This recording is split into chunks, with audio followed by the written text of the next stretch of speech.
Frontiers, an RPG I'm working on. I'm Colin Vulcanet, your role booth operator today, and I've got a lovely cast of playtesters who are going to dredge themselves through the muck and blood, all for your entertainment. I'll start to my left, someone who's been on the role booth before, Rich. Go ahead and introduce yourself.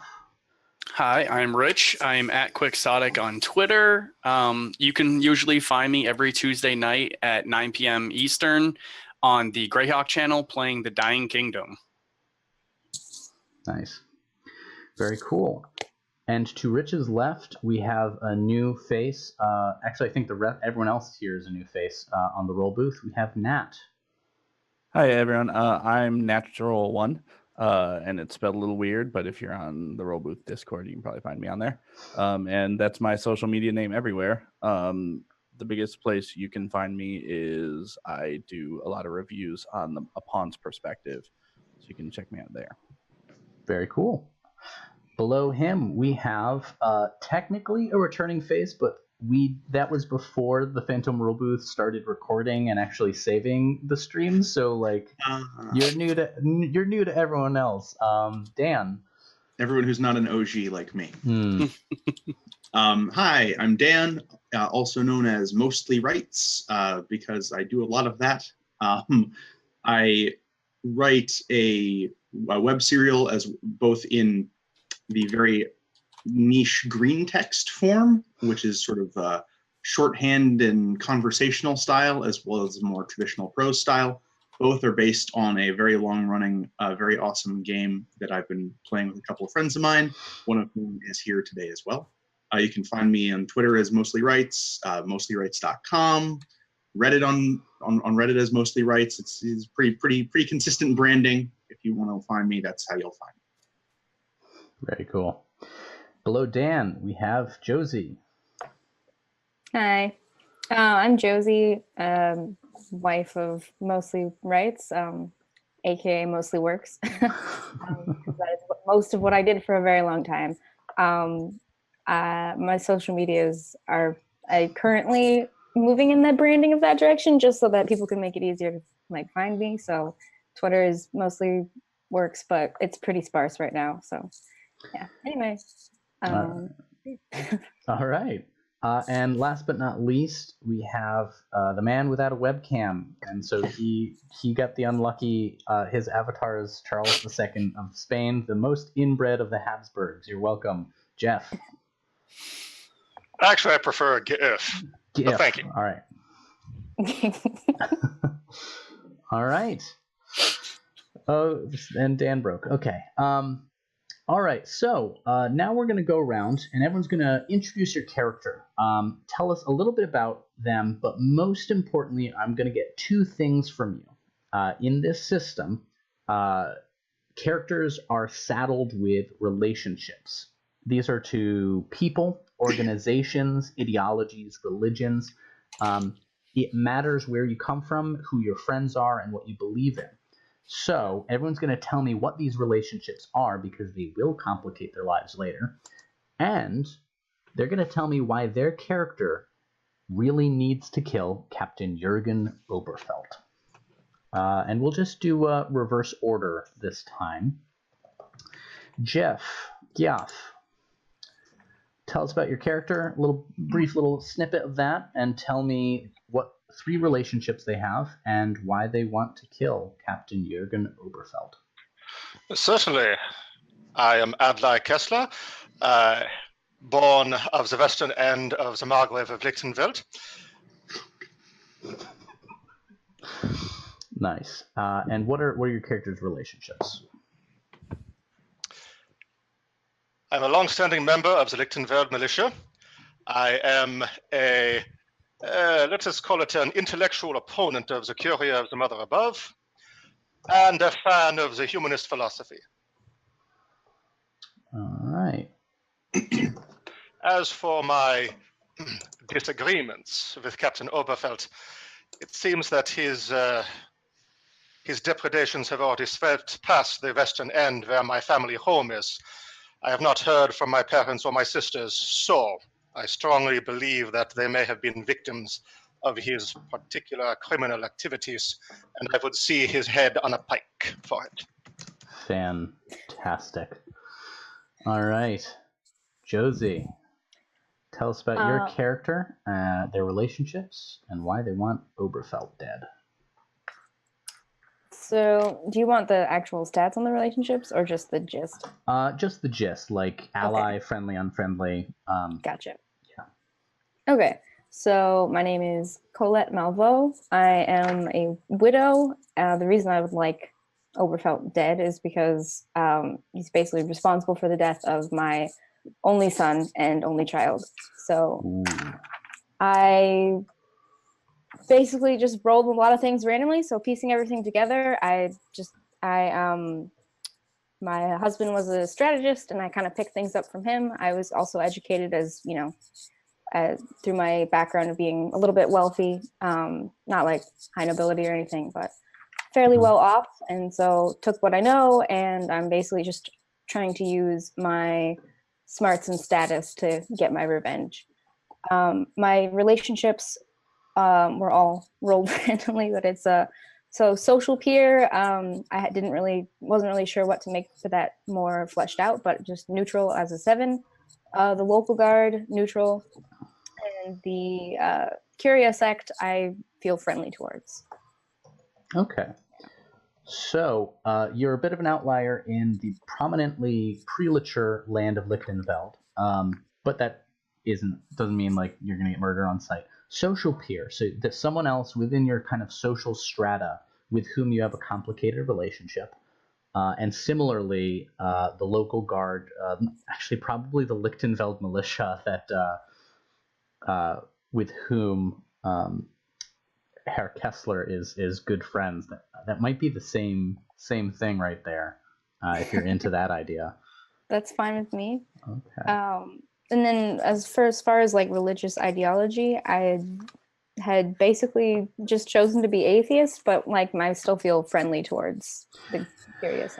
That makes sense. Yeah, you don't have to believe in the mother above to see the good that the magisters of the Curia do in the community, or the social bonds that can arise from that church. Cool. I like that. Very cool. All right, going north. Tell us about Reggie. As a good English man, Reggie, of course, is very much Curian, and his first relationship is that he is low-key enemies with the New Book Prelature, those bloody heretics. It's a pretty low value of enemy, though, so hopefully I won't get into too many fights. So it's like only on like Eastern holidays that you hate the prelature. It's yeah. Whenever they just really shove it in my face, He also is friendly. So this one was also rolled randomly, and then the next roll made no sense, so I folded it into this roll. Okay. Which was that I rolled very friendly with just a soldier, like a generic soldier. So I created a guy. Then I rolled extremely friendly with brigands, which I wasn't really crazy about, given my character. Okay. So he is very friendly with Baron Hans von Schweinberg. My quote about him is, "The Baron is a good man, and more importantly, a good soldier. He taught me everything I know. Don't believe the slanderous lies about his profiteering or brigandry." Okay. So he probably is a brigand, but yeah, I don't believe it. The difference between a brigand and a soldier on long-range reconnaissance is whether you get caught. Well, that's fair, although my quote for Jurgen Oberfelt is, I'll just skip to it, although I will go back to my third relationship. Okay. Jurgen Oberfelt, I decided not to have a deeply personal, because I feel like there's already going to be several of those. Mm-hmm. But Reggie is a very idealistic young fellow who thinks that war is jolly good way to show your mettle and prove what a great man you are. And Captain Oberfelt is a profiteer and a brigand. Okay. Therefore, he gives war a bad name, and therefore his very existence is a blight upon us all. So that's why. Sweet, naive Reggie. Yeah. Oh, you will break Perhaps- like plywood. Perhaps also slightly hypocritical, since his mentor is perhaps no better. Right. But All I right. know him, and he's cool. So Right. that's Yeah. fine. No. That goes a long way. And what's the final relationship? Yeah, their relationship is a low-grade unfriendliness with maison terre. Maison Terre. Okay, that makes sense yeah. as you're Avalish. So And it sure is. Yeah. My grandfather was killed by one of those Mezzi bastards back in 27. I heard they shot him in the back. There you go. rough stuff. I like it. But I just picked a racial slur. I don't know if that's an appropriate So slur. believe it or not, I've been trying to think of like the shorthand of the various nations, and Mezzi's actually works good, but I feel like it's hewing close to an actual slur. I don't know. I'll have to look into that, and I sincerely hope we don't offend anyone if that is Oops. the case. My bad. All right. Nat, tell us about Felix von Wolkenstein. Felix von... Oh, wait. No, I'm not muted. Good. Felix von Wolkenstein is a young man also from the Margrave of Lichtenfelde. He grew up a son of a noble house there. And he spent much of his time in the intellectual salons of the area.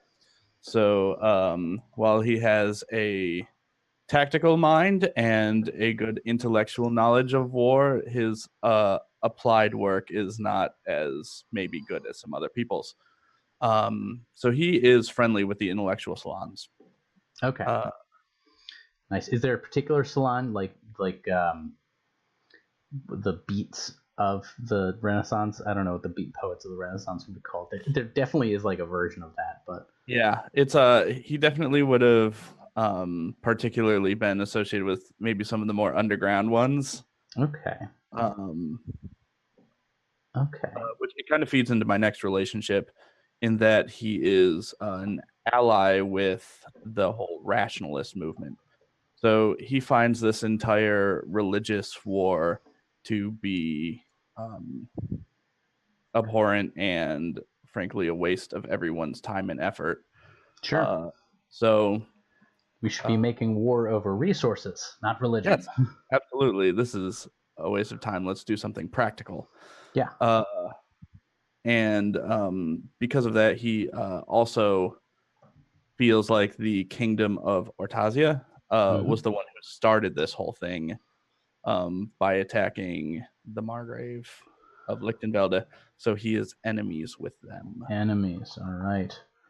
So you are a notorious critic of the kingdom of Ortansia and its belligerence towards the Brunswick principalities. Absolutely. All right.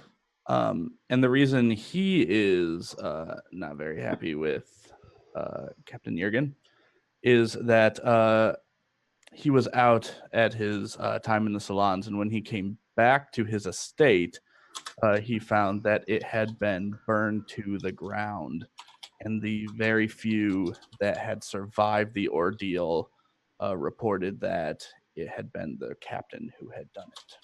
Awesome. This is interesting. So the first time I play tested this, we had a group that was entirely unconnected with even like the middle class, really. Everyone was either like a boots on the ground soldier. One person was a cobbler, which was really fun. They were the one who actually ended up killing Oberfelt last time. A very motivated cobbler. That should give you an idea of the kind of game this is. So this is going to be an interesting, different take on this adventure with, I think by my count, 3 people somewhat connected to money and or influence. So I expect that that'll be interesting. Cool. And finally, Rich, Wolfhard Rheingold. Yes, he is a member of a guild that creates wine. Vineyards. Unfortunately, he enjoys drinking it more than selling it, so that guild isn't very friendly with him. He tends to spend a lot of his time gossiping and carousing and learning all types of useless trivia. And he often, because he's drunk a lot of the time, he likes getting into silly duels. he is friendly with foreign mercenaries, and he's out for revenge against Jurgen because he was tricked into investing a lot of his accumulated wealth in a get-rich-quick scheme to potentially become a nobleman. Oh my. He swindled you, said he could secure some letters of recommendation to some court, said that he had a relative, but each time you sent payment, he said, just 1 week more, just one more week and you'll get your letters.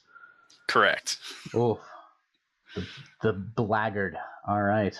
And I'm sorry, what the three relationships I have: Guild of Vineyards, foreign mercenaries. And then just the Brunswick principalities are Okay. fairly neutral to him. Okay. Neutral. It's probably like you are yourself native to the Brunswick principalities, but you're in the Guild of Vinos who operate, down in the Maravago states, which are currently on the other side of the war and are allies of Hortensia. So there are probably some suspicions that this drunkard is too easily turned into a spy for his wine-making brethren to the south. All right. Very cool. So that gives us a landscape of the characters, their general shape. Let's talk a little bit about the group as a whole, because each of you has a reason individually. The question is, how did you come together? Who knows who within this group of player characters? And why might you have come together in this little conspiracy to murder the Captain Oberfelt? And anyone can jump in with, my character knows this character in this way.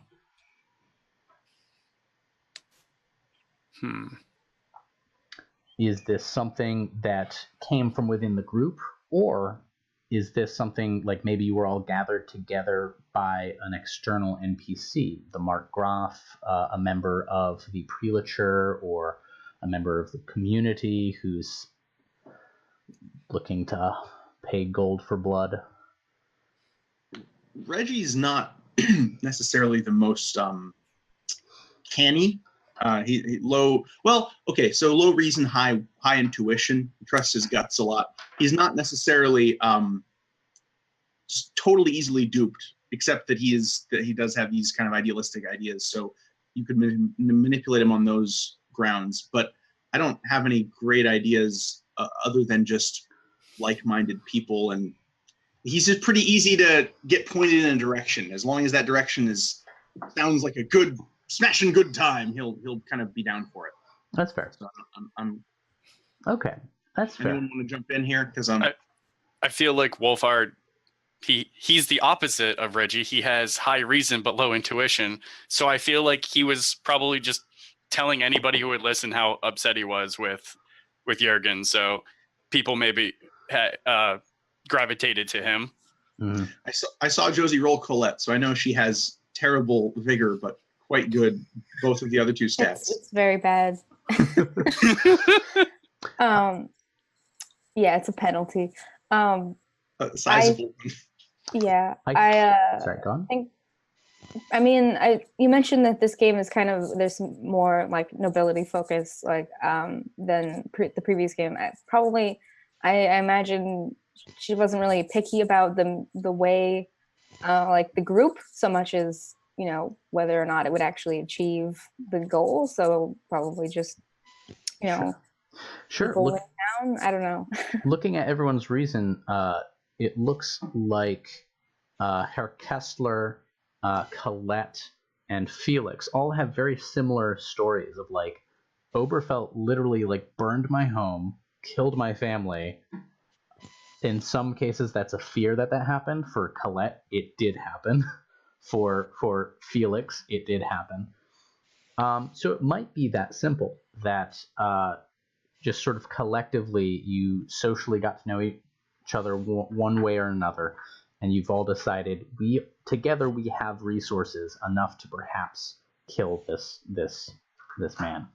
Yeah, I mean, if I heard stories of woe from 3 reasonable-seeming chaps or chapesses, I'm sure that that I'd be along for that. That sounds great to me.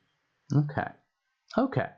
Very cool. In that case, let me set the scene where our play begins. The Margrave of Lichtenfeld is a very small principality in Brunswick.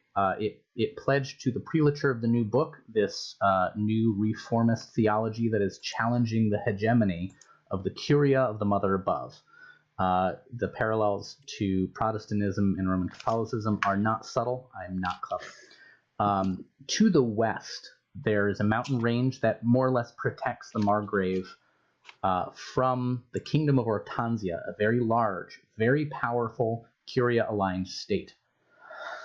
To the north and east are technically allies of the Margrave. The Principality of Schottbach and Sassbachland are both prelature aligned, but historically they hate the Margrave.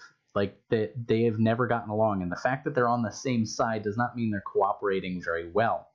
To the south, there is a Brunswick principality called Walden. It is a Brunswick principality that has pledged to the Curia, and historically was very close friends with the Margrave. And there's some tragedy there that the Markgraf of Lichtenfeld and the Count of Walden were like best of friends, but now they might have to kill each other. The rumor has it, well, it's not a rumor. The news is that a company of dragoons, the Black Band Dragoons, led by Captain Jurgen Oberfelt, have been hired by the Ortansians to raise bloody hell in the Lichtenfeld. This has borne out. Refugees are fleeing to the capital of Lichtenfeld. The Markgraf himself is doing nothing. In his words, he can spare a couple hovels here and there in his territory. What he can't spare is soldiers. In the inevitable war to come, he needs to conserve his forces.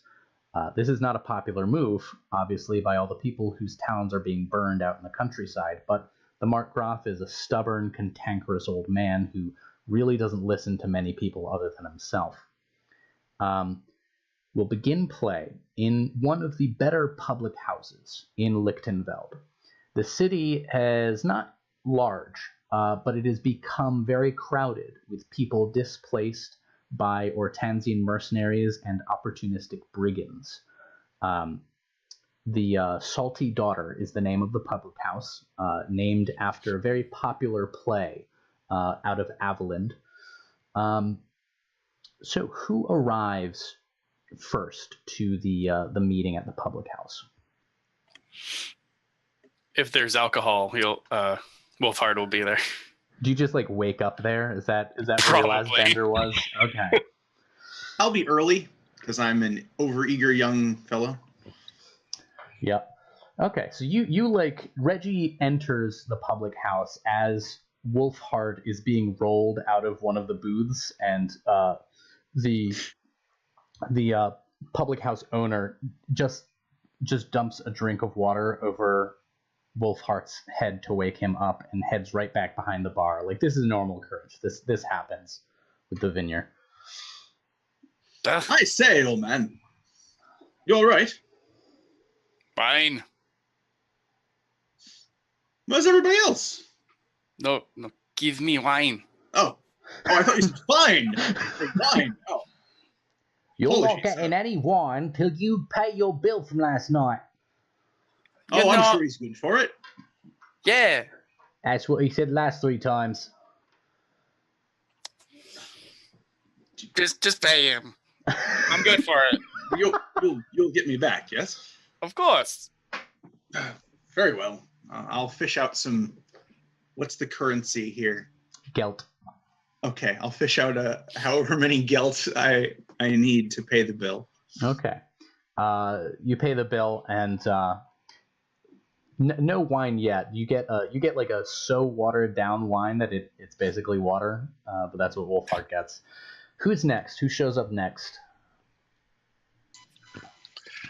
Adlai is very punctual, so he will be stepping through the door, snapping his pocket watch shut.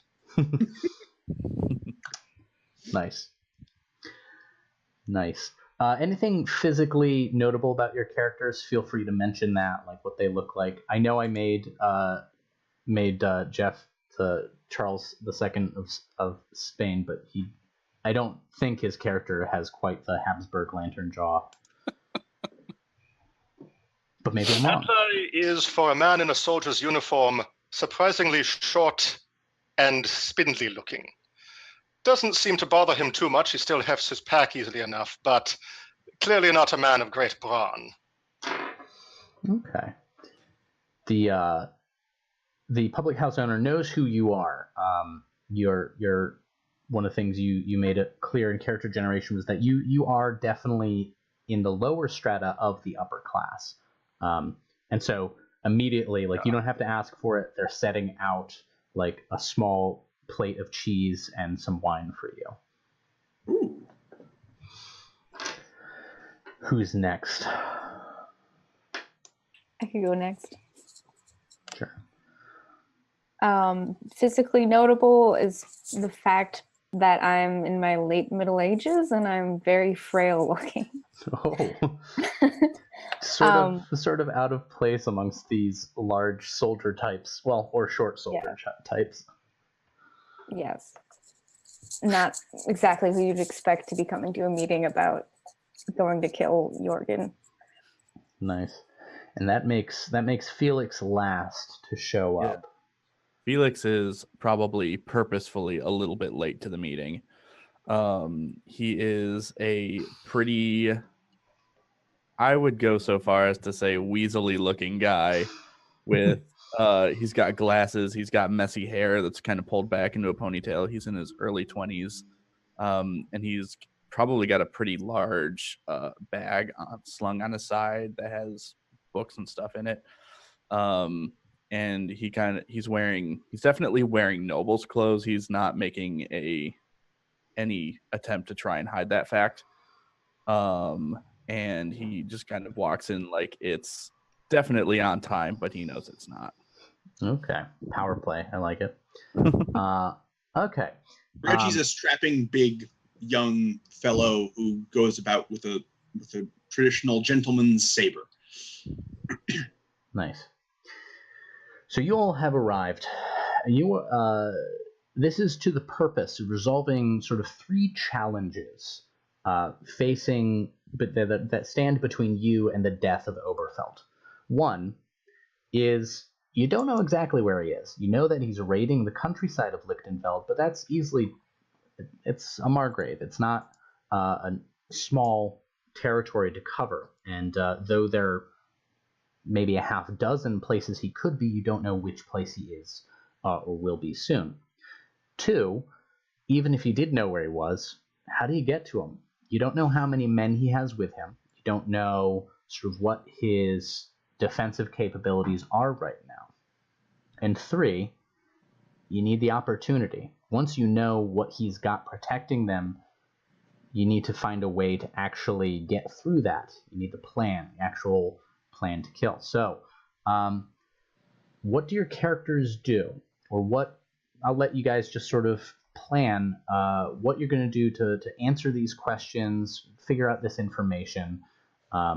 We can use flashbacks if you want to have your character show up to the meeting with information. We can have a flashback scene of you getting that information or failing to get that information, as the case may be.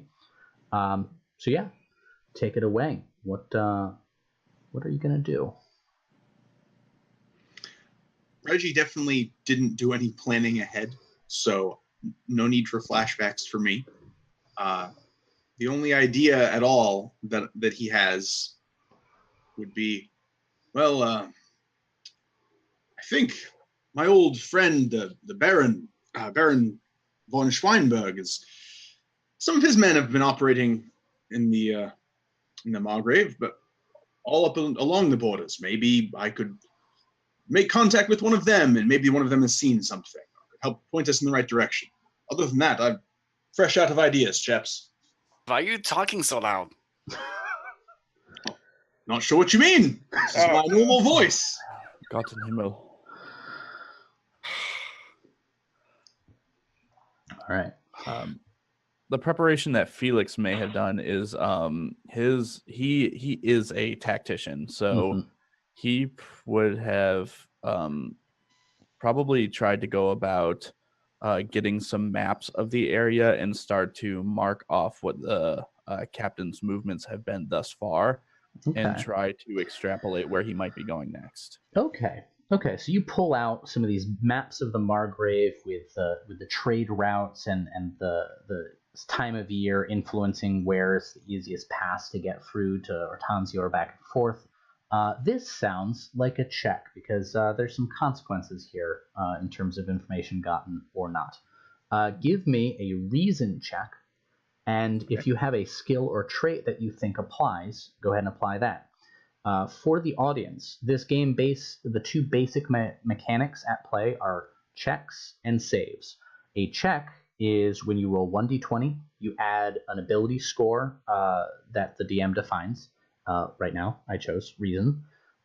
You add any skill or trait that you have that you think applies, and you're trying to hit a target number that I've assigned. Sometimes a check is opposed by someone actively. In that case, I don't define the target number, I just roll my own die. So that's what's happening here. Go ahead and roll your check, and the target number for this, I'm going to say, is 10. There's steady reports coming in of the atrocities, and the hardest part isn't collecting them. The hardest part is placing them in chronological order. Is it fair to say that my trait as a tactician would be helpful here? Yes, you are trying to track the ride of some mercenaries through enemy territory. There are some pretty sort of standard wisdoms that you can follow that undoubtedly Oberfelt is following as well. Oof, not as great as I had hoped, but it is a total of 12. 12, that passes. So you track, Oberfelt is staying in the northern part of the Margrave. The best way to get from Ortanzia into the principalities is actually to the north. So he's clearly staying where he has a decent way to retreat. And you're able to say he's definitely not going to be in the south, and he seems to be moving west to east more than anything. He doesn't double back very frequently, at least not yet. So whatever his ultimate plans are, he hasn't gotten there yet. As he's pointing stuff out on the map, I feel like Wolfhard would also be pointing at things and telling people like silly trivia about the area. Like, 200 years ago, there was a gold mine in that area. It's empty now, though. Yeah, please tell us a couple more silly effects. There was this tale of a pirate queen off in this area. That's what I hear.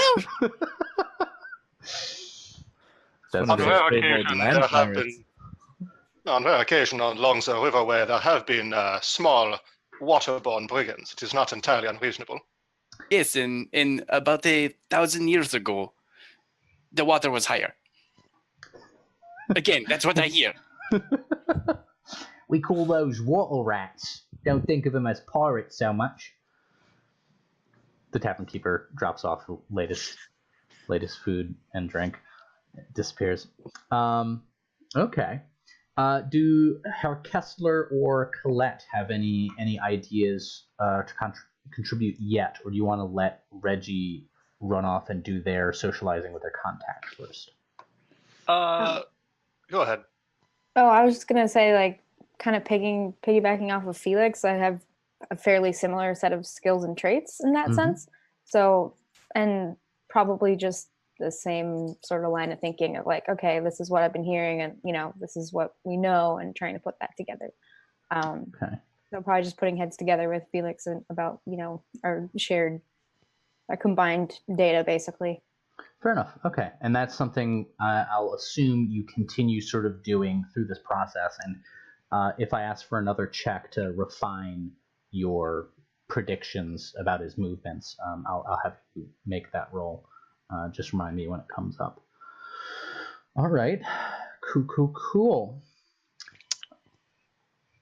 Previously, Kessler would have consulted with his militia friends to determine exact numbers, notable lieutenants, equipment, any estimations as to the logistical station of Oberfelt's people, how much supplies they carry with them.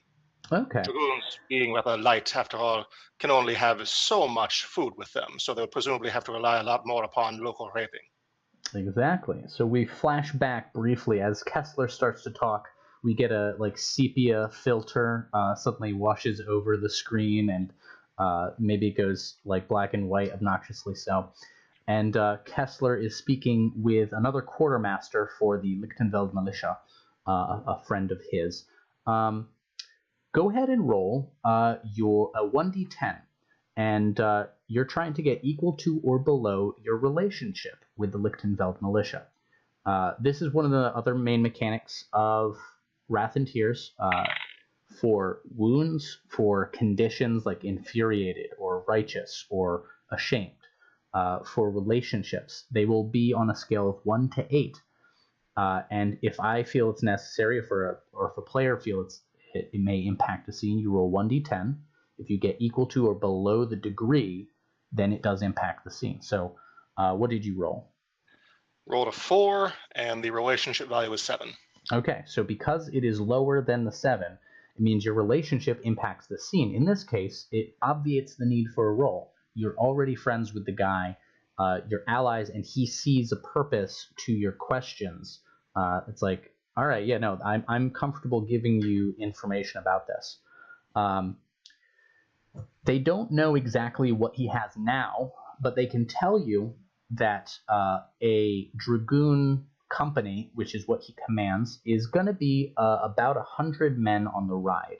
They ride light, and as you pointed out, they don't carry many of their own food supplies. Mostly what they carry are their muskets, powder, and maybe a spare horse if they have one.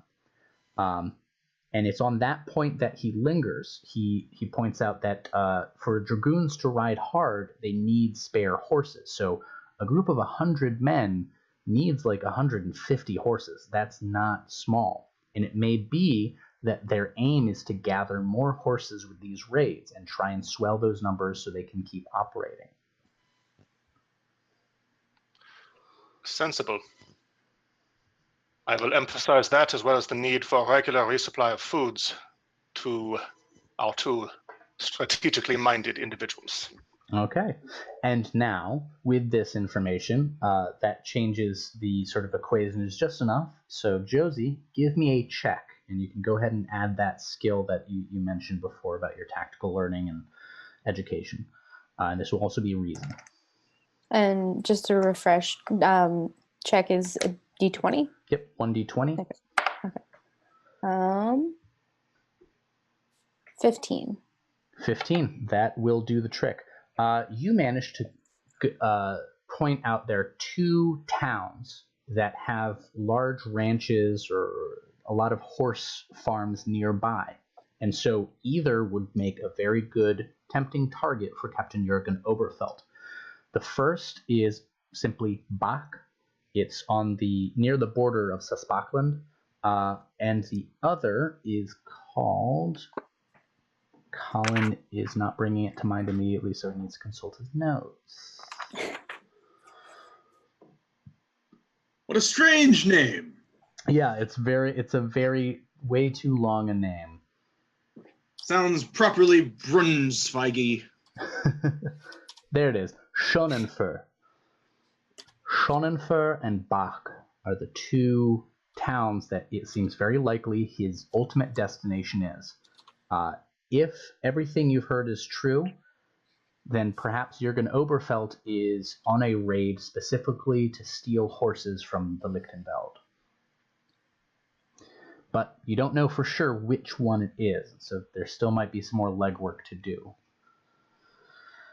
And maybe now we jump over to Reggie. I suppose I could head out and make contact with some of the Baron's men, see if there's any word from... I mean, I'm almost certain he's got folk operating up in that region. Sure. Let's see what he has to say. Luckily for you, well, actually, so you're going to roll your relationship with D10, yeah. Yep, 1d10, and you're going to roll your relationship with the Baron. Excellent. That's my best relationship. Where is my D10? There it was.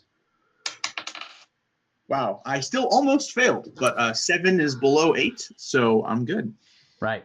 So the Baron was about to ride out, and that would have determined whether or not he felt he was like, okay, you know what, I'll delay my departure to talk with my good friend, or if he'd failed, he would have been like, I got stuff to do, I can't chat.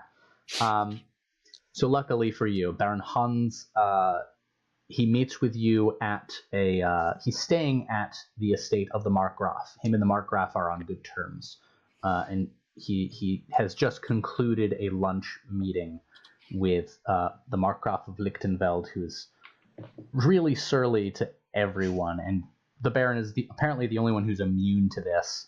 He goes, Reggie, it's good to see you again. Hans! I heard you were asking about me. I was about to ride out on one of my little forays, but I thought I would check in with you, see what you wanted of me.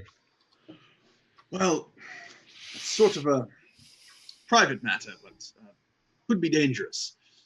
You see, I assume you've heard of Captain Jurgen Oberfelt?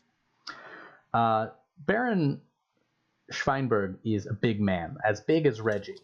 Both of them cuirassiers, cavalrymen, horsemen. He is thickly built, and his arms and hands have all the scars of a soldier. He has a particularly nasty scar that traces along one eye. He's very proud of it. He always shows it off, says the ladies love it. He goes a little pale when you mention Oberfelt. He goes, Reggie, my boy, what sort of nonsense are you getting into?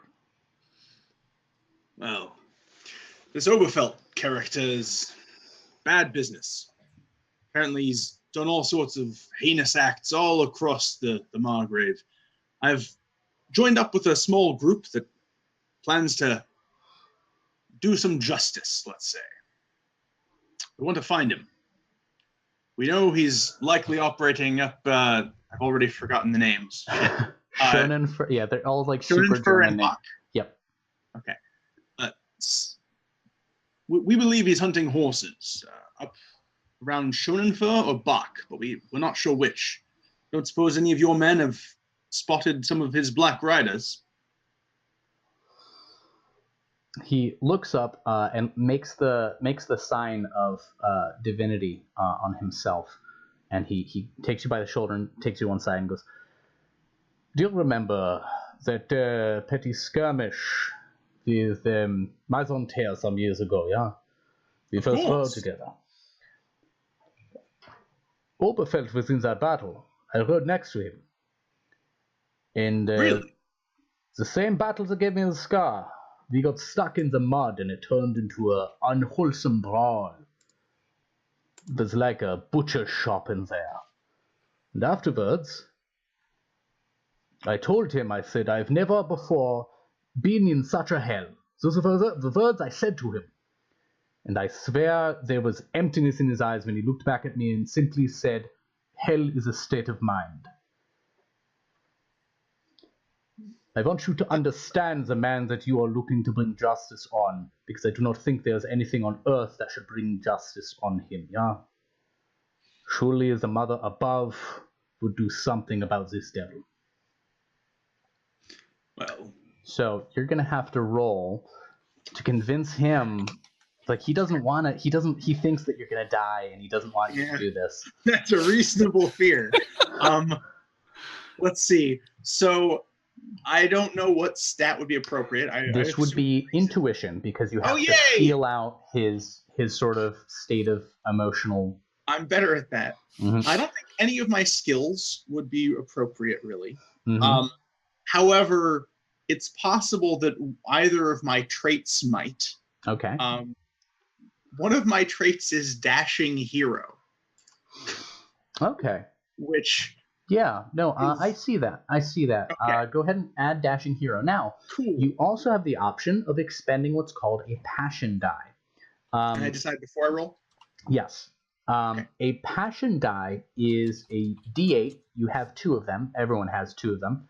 And you can decide when you're about to roll a check or a save, you get to add 1 D8 to that roll. You just expend the passion die and roll the D8 next to the D20. However, you immediately get a condition that is equal to whatever you rolled on the D8. So if you roll an 8, the condition that you'll get is going to be an 8 as well. And here, I think that if you expend your passion die, the condition you're going to get is overeager. You're throwing yourself into the idea that you're going to bring justice on that guy, and that might make you reckless. So I feel pretty good about an intuition dashing hero roll already. That's actually one of my that combination is pretty good for me as far as where my stuff is allocated. But how resistant is he? Like, is this going to be a pretty difficult roll? Yeah, this is going to be a 13 is what you need. Okay. I think, although I do like the idea of getting overeager, so I think I'm going to use the passion die just so that I get the trait. I feel like I'm going to pass either way. Yeah, that's crazy. So 17 on the D20 plus 6 is 23 plus an 8 on the D8. Okay. 31. I like where this is going. Let me mark down my condition. Yep, condition, overeager. I'm convinced there's no amount of rope I could hand you that you wouldn't be willing to turn into a noose for yourself.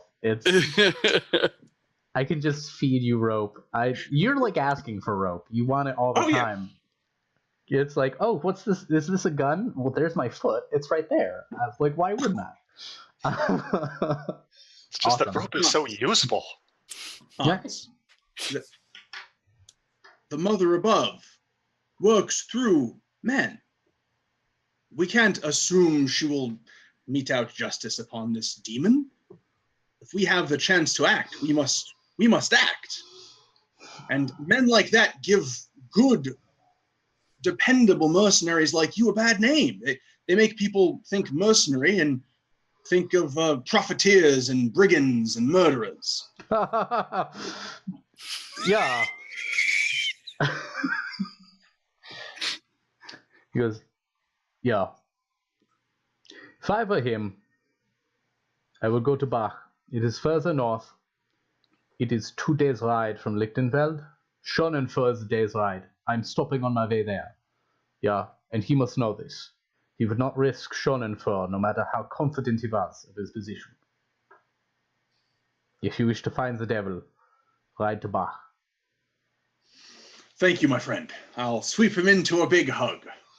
He returns it and pauses and goes and just like does a blessing on you real quick and then excuses himself to go get ready to ride. All right. Perfect. All right. Oh, so there you have it. First part of this puzzle has fallen into place. The Black Rider, the Black Band Dragoons, they ride for Bach, and they are probably getting horses. So I'll burst back into what was it again? The salt something? Salty Daughter, I think. That's it. Yeah. I'll burst back in. To Bach, I'll say. Bach to the future. I prefer handle myself, to be honest.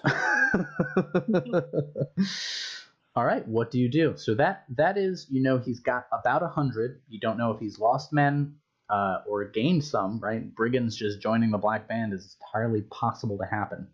And you don't know how entrenched he has become. So those are your next things that you will probably need to consider. You also need to consider he's got at least 100 men, with probably no fewer than 75. There are only 5 of you. So what kind of plan are you maybe thinking of? I say we go get him. Just bragging. That is inadvisable, Herr Reginald. It would be much wiser if we were to consider the terrain carefully of the town, the locations, and try and find a spot that we believe he would pass by and perhaps engage in a little bit of marksmanship or carefully cut him off from the remainder of his forces in such a way that we could eliminate him and then retreat safely. I like the second one. The first one sounded suspiciously like assassination. Oh, if we could just blow them all up. That sounds like fun to me. I don't think that counts as assassination, so I'm in. I am also friendly with the mercenaries, so Oberfelt is not good with paying, and perhaps I could spread some rumors that he's not going to pay them and they just desert. Ooh, desert. Well, focus on gold. What? on the rumors, not the desert. It'll be That's time for an dessert excellent after. idea. You have an excellent idea here. Thank you. Okay. So Kessler wants to check out some of the terrain, see if that offers any possibility. Felix has put forth the idea of somehow working an explosion into this plan. And Rheingold thinks that there may be some psychological element that you could play with where you try and deplete his forces by rumor and attrition. That has its own special difficulty because it would mean that you're actually like socially infiltrating the Dragoons, which would be fun. I'm absolutely down for that. The consequences could be bad. So to that end, with that kind of thing in mind, what do you want to do to either flesh out this plan further or pursue some element of it? Does anybody have, so obviously maybe Reggie could suggest this. He's not an idiot. Reggie will say, these sneaky, clever plans are all well and good, but sooner or later we'll have to take the man in combat. And if we haven't depleted his forces enough, well, 5 against 100, not the best odds I've ever been in. Let me just put it that way. Never tell me the odds. We could use a few more hands. I could try to find some men. Don't have a lot of contacts in the area outside of the Baron, but Sure. Relationship-wise, Kessler has some ins with Lichtenfeld militia, as you know already, and as Rheingold has pointed out, they know mercenaries. So if you want to go that route, let me know. Kessler, what were your thoughts there? Because I think you're probably the most well-positioned in sort of official military capacities. Unfortunately, the Markgraf has made his position fairly clear as to official action. Mm-hmm. But that does not really prevent motivated individuals from using some of their leave time in productive ways.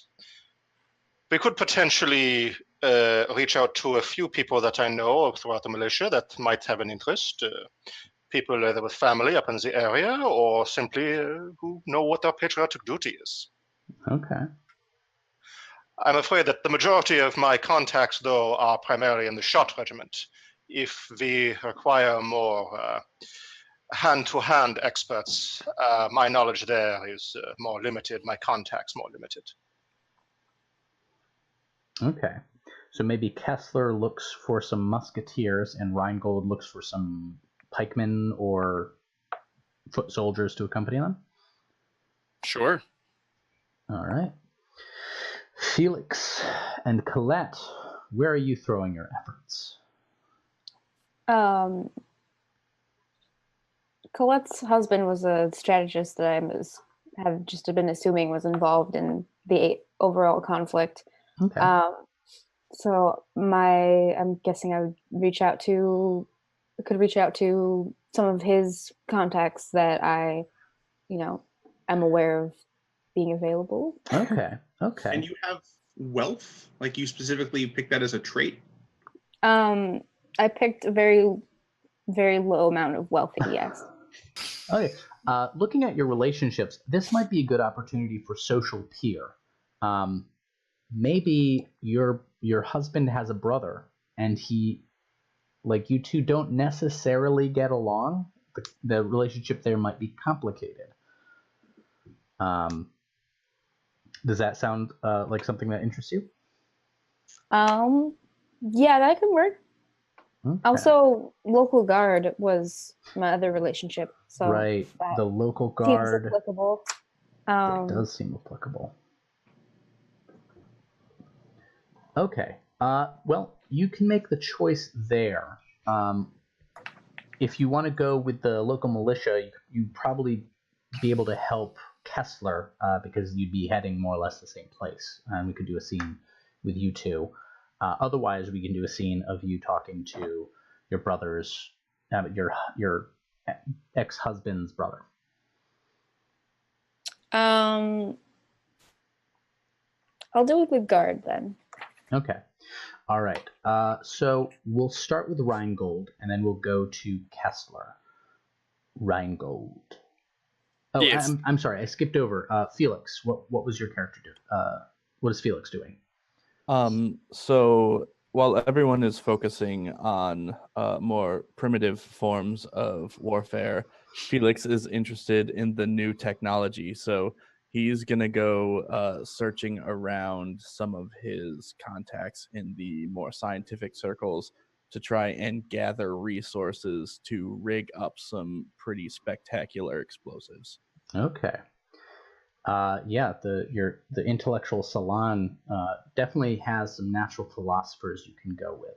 So we'll do a short scene with Rheingold recruiting some mercenaries, Wolkenstein getting some obscene amounts of powder, and then Colette and Kessler negotiating with the captain of the militia for more help. And that I think will probably end up giving you a good idea of what resources you'll have available. Rheingold. Yes. You know of one person who you're good friends with. Well, not good friends. You know. You met while drinking. He is Maisontree. He is named René Lefavre, and he's sort of well connected with other mercenaries. He is not currently one himself. He, in fact, has been crippled. His left arm is sort of a wreck, and he keeps it in this strange sling. But he is connected enough where he'd be able to help recruit for you and on your behalf, if you can convince him to. You find Lefebvre on the docks where the river runs through the city. He has a small lyre that he practices on to try and regain some amount of feeling and dexterity in his left arm. And that is where you come upon him. He is especially for a soldier and a former sailor, a very good-looking man with fine mesentery features, black hair tied back in a tight ponytail, and well-fitting garb of someone who's comfortably well off. What was his first name again? René. René, okay. Lefebvre. So he walks up and he's like, René! Ooh, I'm talking a French accent now. He looks up. René, its music is very, very beautiful. I appreciate you gracing us with it. Oui. My captain, when I left the ship, he gave me this. Said, I cannot give you your arm back, but perhaps this will ablate the loneliness of being ashore. Oh, don't be so glum. Here, have a drink. He has probably a wine ball or some kind of like wine skin that he carries with him at all times. He pulls out a couple cups and pours a drink for both of them.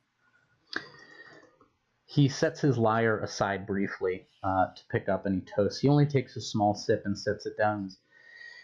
Will perhaps do not take this the wrong way, but When you shop, there's almost always a financial business reason for it. Oh, you wound me. I am just here to say hello to an old friend. Well, you have done so. Perhaps you would like to sit and throw bread into the water for the fish, Sure. and nothing else. We will sit in companionable silence for the next hour or so, and I will return home.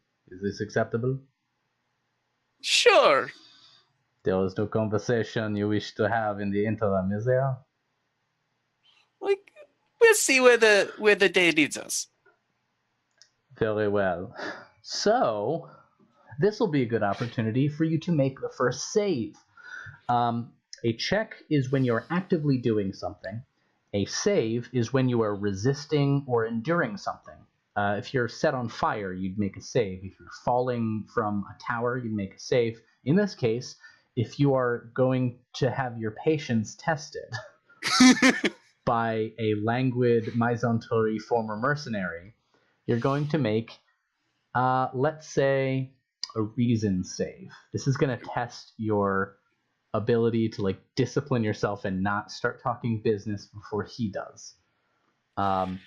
In this case, where a check is you're rolling a d20 plus some modifiers trying to hit a target number I assign, a save, you start with your ability score and you're trying to roll equal to or below that. If you have any traits or skills that you think apply, you add those to the ability score and then try and roll lower than everything. Does that make sense? Sure. I gave myself the trait charming gossip. Ooh, that I does don't know not if that- help you here. That's the opposite of help. I like that you mentioned that. I think I'm going to apply that as a malice to your roll. So what's this? How much do you have as charming gossip? 5. So you are going to take -5 to your ability score. Oh no. And roll 1d20 trying to get equal to or below that. This might be a good opportunity to use a passion die. Sure, I'll do that. All right. So what are you trying to roll equal to or below?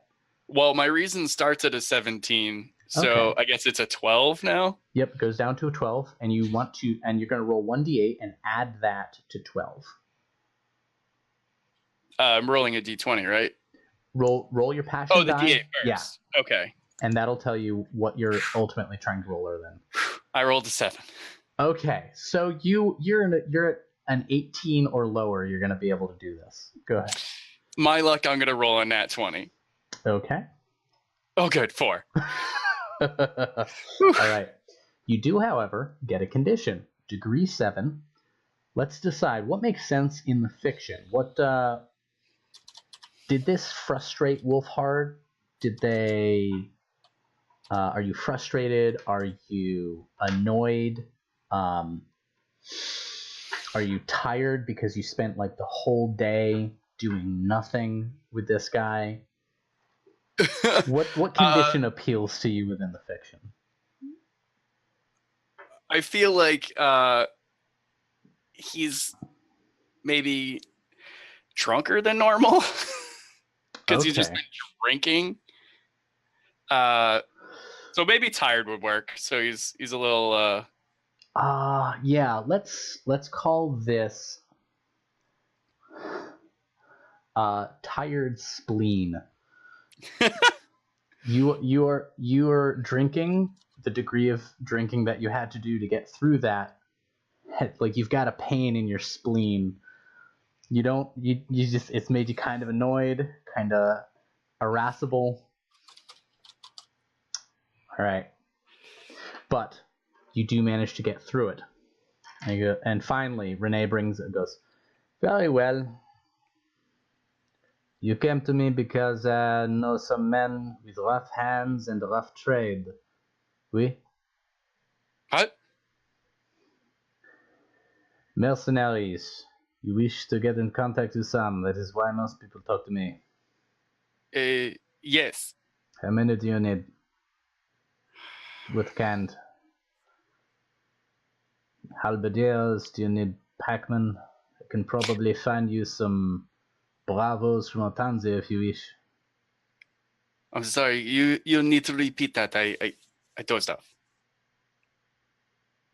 Oui. How many men do you need, and I will send them your way. Make sure you can pay them. They are not the sort to go without payment. Oh, you know I'm good for the money. Yes, everyone in town says that. Yes. They say Rheingold pays his debts. They say Rheingold, he comes into my public house. He drinks and then pays every bit of his bill. Oui, this is what they say.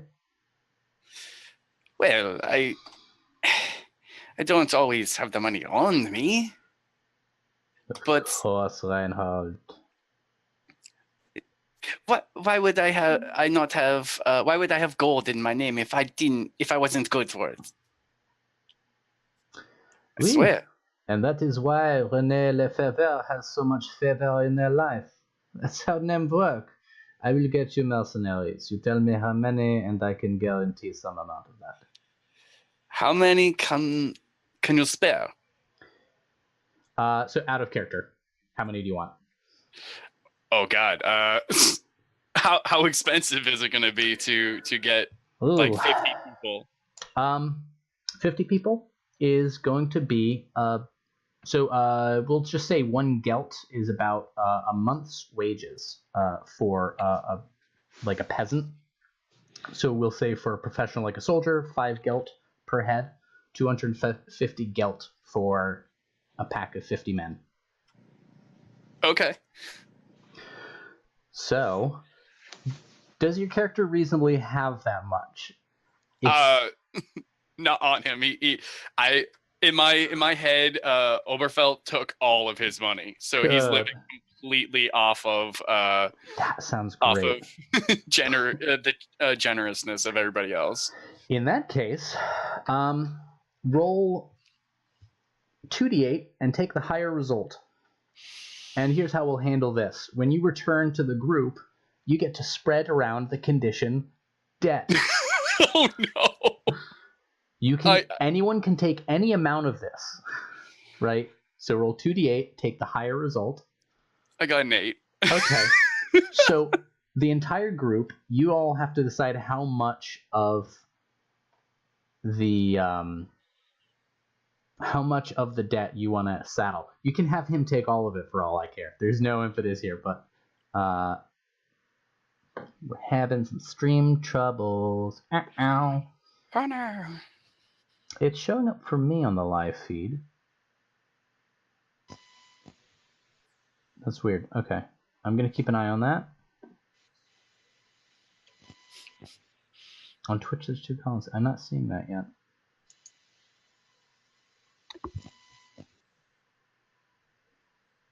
Okay. Chat says everything's good. I don't know what hiccuped. And everything looks good on my OBS overlay. Oh, that's weird. I see what happened.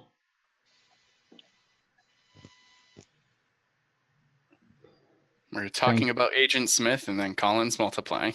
Yeah. There we go. Sorry that... Yep, okay, I see what happened. Yep. Thank you for sitting through those technical quibbles. Nice. There we go. Assuming Herr Rheingold, comes back very promptly with the report of, hey, here's how much we need to spend. Adlai will happily take on a considerable portion of the debt, trading upon his family wealth, because this is a task that needs to be done. Okay. I feel like, Rheingold would have come back and be like, you won't believe this. I got a deal on a man. Only 250 geld. Oh, that much. Is that a lot? Not a small sum, no. Well, I feel like Felix. Come on. You're lording over your flashy clothes on us. I'd be happy to take some of it, but Wolfhard, I must insist that you take some of it so you learn some responsibility yourself. Of course I'll take some of it. Colette, you've got some money, right? I could write home, and eventually some money would find its way out here to me. But Oh, that's adorable. For the time being, I can front about 150 gelt or so worth of it. Oh, perfect. I'll Good fund man. 50 of it. good man. All Excellent. right. So like 40 to go that?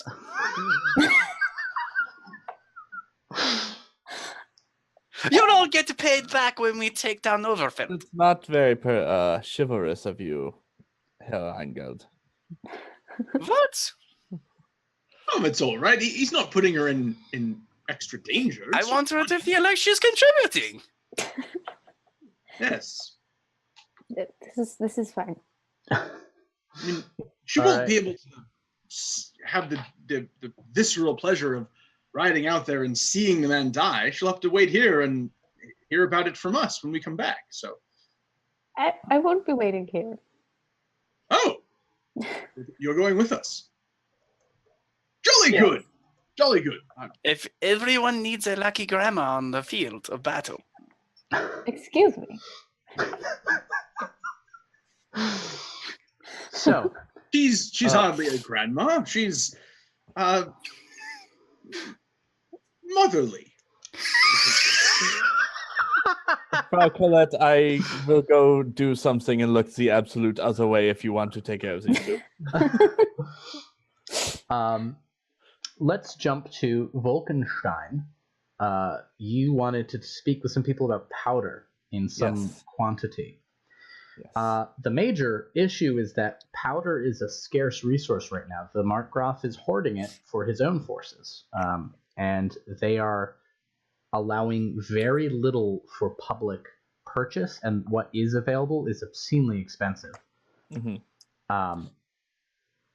Felix wouldn't necessarily be looking for powder for public purchase. He would probably be looking for maybe less typical ways of going about procuring such items. Okay. The black market, maybe? Yes. All right.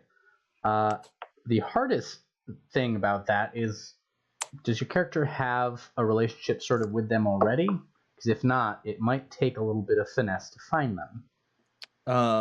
I think it's going to end up taking finesse. Okay. So let's make an intuition check, and you can Okay. add any sort of social skill or trait that you feel, impacts your ability to double talk, to cajole, coerce, or charm your way into getting information you otherwise might not have. He has a skill in general discourse because of how much time he spent in the salon. So Okay. pretty skilled at talking, and he also has a trait of having a silver tongue. I'd say of the two, Silver Tongue gets you further than general discourse. Okay. So add that to your, and we'll make this a difficulty 12. See, with what I've got here, I think this is because this is important. He's gonna also add a passion dice to this. Okay, go for it. Do I roll the d8 first? You can roll it as whenever you want. The only reason you roll it first with saves is because you need to figure out what the ability score you're rolling under is. Gotcha. So I'll roll it all together. I only ended up with a 12. Well, the target number is 12, so Okay. exactly what we needed. I What got was the 2 on the passion dice. Okay. So you talk around town a little bit as subtly as you can, using your usual charming demeanor, and you are eventually pointed in the direction of a man named Shade Robber. Shade Rob he has a peculiar birthmark on his head that makes it look like he's constantly in shade on this part of his head. That's where he got the nickname. He is a dull-eyed and rough-handed avalishman, and he sits across from you in a dark, smoky tavern of ill repute. Goes, so I've heard that you're looking for some amount of powder. Is that right? That could be an accurate statement. Possibly. Yes. Yes. Well, then I might possibly have some powder for you, but coin doesn't go far in the city right now. Of course. So the question is what you've got to offer that isn't coin. I've got connections with a great number of people in the upper social circles that should you need a favor or some political finessing, I may be able to help you out with that. Maybe have the right person look the other way. Shade Rob reaches over and grabs your hand and like yanks it forward onto the table to look at the ring you have of your intellectual salon. Mm-hmm. And then he raps his knuckles on the table and goes, "That's what I want. I've been living in the gutter my whole life, and I can think of nothing better than to be able to rub elbows with you and yours in one of your fancy salons. I've got the kind. You sponsor me into your club, your salon, and I'll get you some powder." I'll absolutely do what I can. However, that will definitely take a little bit of time to do. I can't just walk in and say, hey, there's this new person that is going to be joining us. And I can't just walk into the barracks and steal a keg of powder, can I? You make a fair point. So it seems both of us have a little bit of work to do, yeah? Seems so. And he stands up, spits in his hand, and extends it. Felix will extend his hand and look visibly disgusted by the fact that he's having to touch this man's spit, but shakes his hand. So, yeah, you can sponsor him in. It takes a couple days, but you can do that. And similarly, it's going to take him some days to get a keg of powder. Mm-hmm. The condition you get is scandalized. Word gets around town that you just sponsored this gutter rake into a legitimate intellectual salon, and people of your social strata find that kind of distasteful. And everyone's like, this Felix, he's been gambling or he's in his cup. Something happened, and he's letting riffraff through the door. You know, the first time you show up for one of the salon's lunches, like, they don't take your coat at the door, and that's a big social snub. So, yeah, scandalized in degree 2. I would imagine he's not, Felix isn't particularly unused to that kind of thing, given that even for the salons, he has some radical ideas about what's that might be why it's so low. Like, people are just so at this point used to it happening. There's only so much scandalousness that you can heap on Felix, because like water off a duck's back. Mm-hmm. Okay. Finally, we get to Colette. So you have a full keg, and that is, it may not sound like a lot, but black powder goes boom. So this is going to be enough to blow something up. Colette and Kessler. Are you going? Who are you going to see? Do you want to see Colette's contact in the militia? That is one option. I was considering going a little bit more direct, as it were, looking at my own regiment's upcoming leave plans for the men and approaching the ones that I know share my particular fondness for the Margrave. Okay. What do you think? I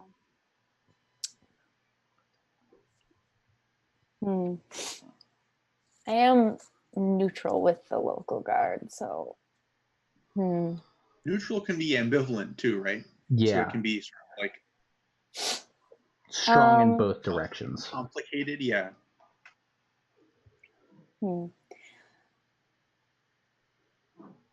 experience is definitely going to be important here. I don't think particularly highly of the locals that are available, but if there are stronger options, I am interested in pursuing those first. Maybe instead of worrying about getting bodies, you're looking to recruit some officers to lead them. Get some legitimately good officers, and it won't super matter if the soldiers are kind of not great. True. I'm blanking on what his, Kessler's connection, like how effective Kessler's connections are. So Kessler, as I understand it, is actually a member of the Lichtenfeld militia. And so they have sort of their own troops, but they're not allowed to use them by the order of the Markgrave. The Markgraf is very intent on keeping his soldiers in his town. Gotcha. And Kessler is going to do some creative bookkeeping, I think, is probably where this is headed, to get some of his men off record helping out. But that's just soldiers, not officers. So your social connections may be able to get some officers to help lead. At this point, close to, it's probably going to be around 75 men. Yeah. Let's pursue that then. Okay. All right. So while Kessler is off doing some creative bookkeeping, I think we can really just reduce that to a check. I don't know, unless you particularly want to play through the scene itself. It's mostly going to be like, okay, guys, you're technically on leave, but if I put you on the list, you'll get double pay, and you can quietly come do this thing for me. Yep, I'm comfortable reducing that to a check or two. Okay. I think wartime logistics is a sensible skill for that. Yep, reason, wartime logistics. All you need to do is make sure the Markgrave doesn't notice in his daily, letters. So we'll make the difficulty for this is going to be 12. Well, that's a 12 on the die plus a net of 4, so 16. There we go. All right, so you're going to get about 25 men you managed to skim off of the regiment to help. So you're going to have 75 or so soldiers, pike and shot. It's a good mix, 2-to-1 pike to shot ratio. That'll do. That's a proper unit. Colette, what's your character's last name again? Malvo. Malvo. So, your husband's brother did not get along with his own brother. And he did not get along with you, but he did consider you family. And so he's going to receive you at his house when you call on him. And he receives you amicably. He's not rude or anything, but he is just a little stiff and formal, despite you being family. And you're invited in for tea. And he asks what this is about, because your initial correspondence with him was a little bit vague. It's about Claude, and I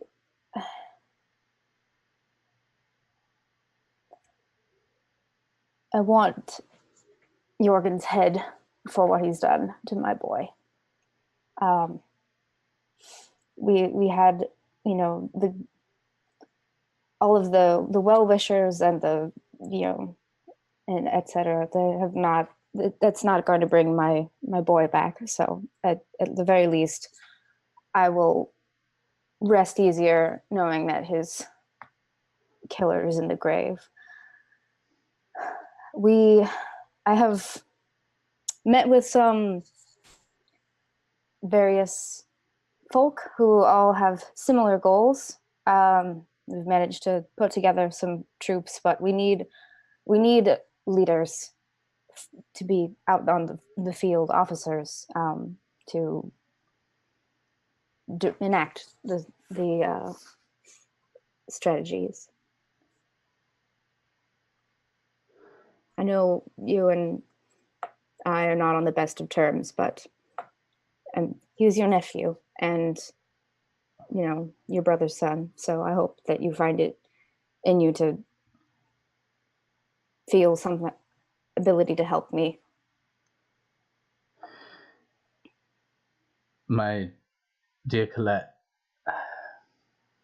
if this were just my body and blood, to avenge my nephew, if Jurgen Oberfelt were in town, I would march over there and challenge him to a duel without a second thought, but you're asking more than that. You're asking me to wager my professional reputation, the reputation of our family, going against one of the most notorious monsters that's ever ridden through these lands. You must think me a coward for not agreeing immediately. But I was a coward too when I let my brother marry you instead of me.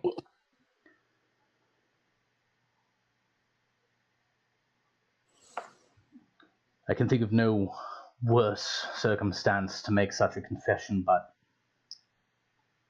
it needs to be said, doesn't it?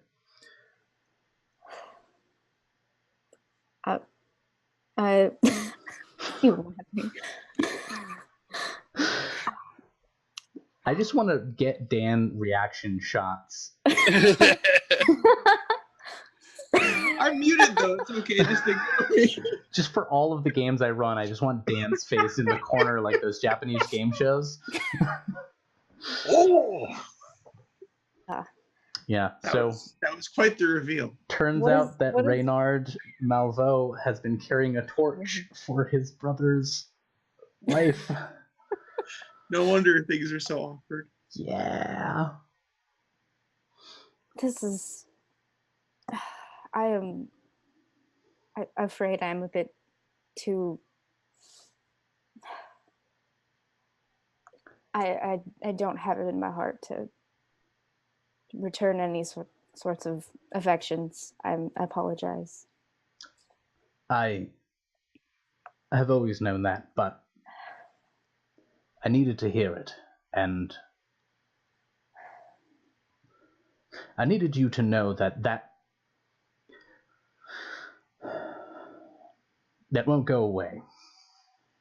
But for your nephew, and for the kindness that you've always done, perhaps I can speak with some of my peers. I don't know.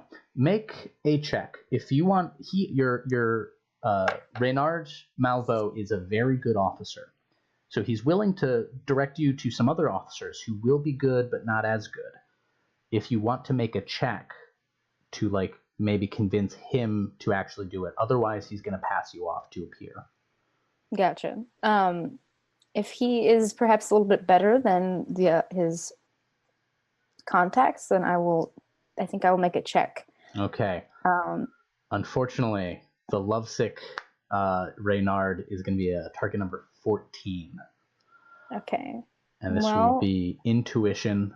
If it depends on how you're going to convince him. If you want to make a logical argument, it might be reason. If you want to appeal to his heart, it would probably be intuition. I think I'm going to try to make a logical argument. And I have the trait pitiable, so I think I'll apply that. Okay. I'll let you do pitiable if you do emotional. I think mixing the two might get weird. Okay. And then I guess I would apply, just strategy with reason then. Okay. Appealing to him as a soldier, reinforcing that he is good at this, that he's not wagering something, he's very likely to win because he's such a good captain. That might be a good way. So yeah, I'll let that apply. Okay. So less hilarious than intuition and pitiable, but Right, that's like throwing yourself on his feet. What was the 14. Okay, so I rolled 13, and then my modifier is 18. Okay.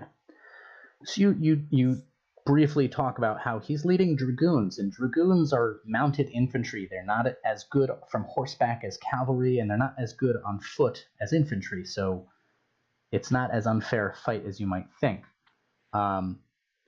Eventually, he does come around, and he goes, I doubted myself, seeing you here, having to unbrace my heart to you, that put me off, but you're right. I should be the man who led the sortie that kills the Black Rider Brunswig. I'll do it. I'll help lead your men.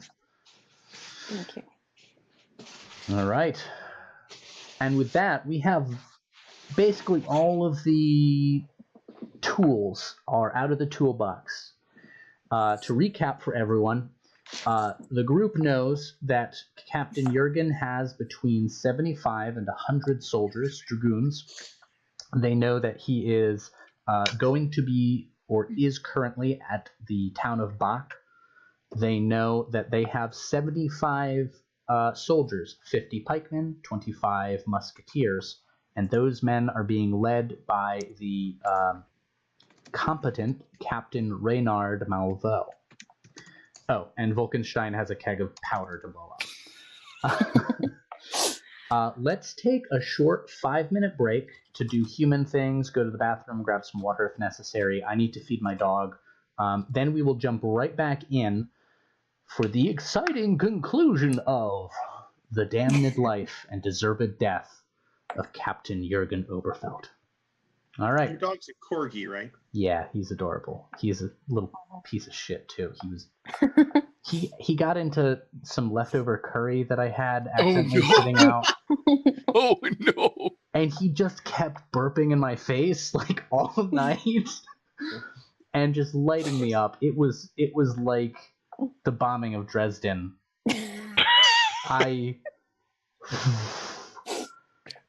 better a burp than Some of the horrifying alternatives. Yeah. Yep. So anyway, I've now shared that with all of my viewers. You're welcome, everyone.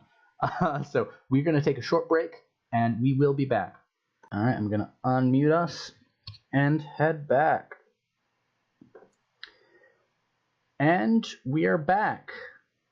And somehow everyone is actually in place, even though it's a different place than what we started with. No, that's fine. I'm not gonna mess with it. My dog's like right at my feet, looking up at me, and it's killing me. It's killing me. Those eyes. He wants to burp on me so bad. Oh, we were not muted. Cool. All right, I'm really good. It's been a while since I ran my own tech for a stream. That's entirely why. Welcome back, everyone. This is the Wrath and Tears playtest, The Damned Life and Deserved Death of Captain Jurgen Oberfelt. Before the break, we did a lot of information gathering and mustering of forces and resources to pay the iron price to the bestial Captain Oberfelt. We return now with the group having spent several days collecting the resources, and now having soldiers, having officers to lead them, and ready to march to the town of Bach against the express orders of the Markgraf, but he is not kicking up much of a fuss, because what's the worst that happens? You all die and he didn't pay anyone, and it's not his soldiers in the first place, so maybe in some way he sees this as a win-win. He's going to keep quiet, and if you succeed, he'll probably take credit somehow. The town of Bach is 2 days' ride north of Lichtenfeld, the city. It is along the banks of a river. To the right are the wide-open plains which so much of the ranching and cattle driving and sort of horse rearing goes on within the Markgrave. It's got a well-worn road leading to it. It's not like out in the middle of nowhere. This is a known place. You do know without going there, just by sort of common information, it does not have walls. It's a town of maybe 1,000 people. It doesn't have like real fortifications. The only major structure in there is a very well-known church. It was originally a church of the Curia, of the Mother Above. It has since been taken over by the prelature now that the Curia is not as welcome. And that's what you generally know. You don't know anything more specific about the terrain and what advantages it might offer you when you get there without some more dedicated reconnaissance. So, what do you guys do? You've got 2 days of marching, and you'll probably make contact with the Black Band Dragoons after those 2 days or in the middle of the second day. Would those 2 days be enough time for my tired spleen to recover? What's the degree? 7. Yeah, it drops down to a 3. Oh, okay, that's not too bad. Yeah, you might have done some permanent damage. It's fine. You know, we'll see. Like everyone is muted, so. Sorry, I forgot. We are largely foot, right? We've got Pike and Shot who are all foot. You're, in fact, entirely foot except for the characters and the officers. So Reynard has a horse. He's got 2 adjutants who are with him who are also horsed, but everyone can get a horse. They're in short supply, but you have connections. We're awesome. We've got them. Yeah, otherwise you're all on foot. So if we wanted to try and pick the terrain at all, we would need essentially one or some of us to ride ahead, because we don't anticipate getting there necessarily with any time to like spare. Is that about right? Yeah, more or less. You are going to be arriving either after he has taken the town or during him taking the town. Okay. I'm not great at it, but I can scout. It is a skill that I have. So if we want to do that, I don't think that, I mean, I'm overeager, so I'd be happy to do that. I don't know that I have the tactical acumen to necessarily care enough to do that unless one of you guys suggests that we could benefit from that. So I'm actually going to say, roll your overeager. And if you get equal to or lower, man, you can't wait to look at Oberfelt. You need to see it for yourself. Wow. So I think this means I don't have to. I rolled a 10, which my overeager is 8. Yeah. So I think that means I can do whatever. Yeah, you can do whatever. Okay. I still kind of want to do that anyway. But again, I think given that I rolled the 10, given I think I'll wait until somebody suggests that we would benefit from getting eyes on the place before we get there, and then I'll happily do it. How do I suggest this? Well, fair enough. Here, have some more rope. I considered riding ahead. Then I thought, what if I get spotted and shot by his men? But no, I can stay out of sight. I've scouted before. Yes. I'll ride on ahead and see if I can get the lay of the land. Is anyone going with him?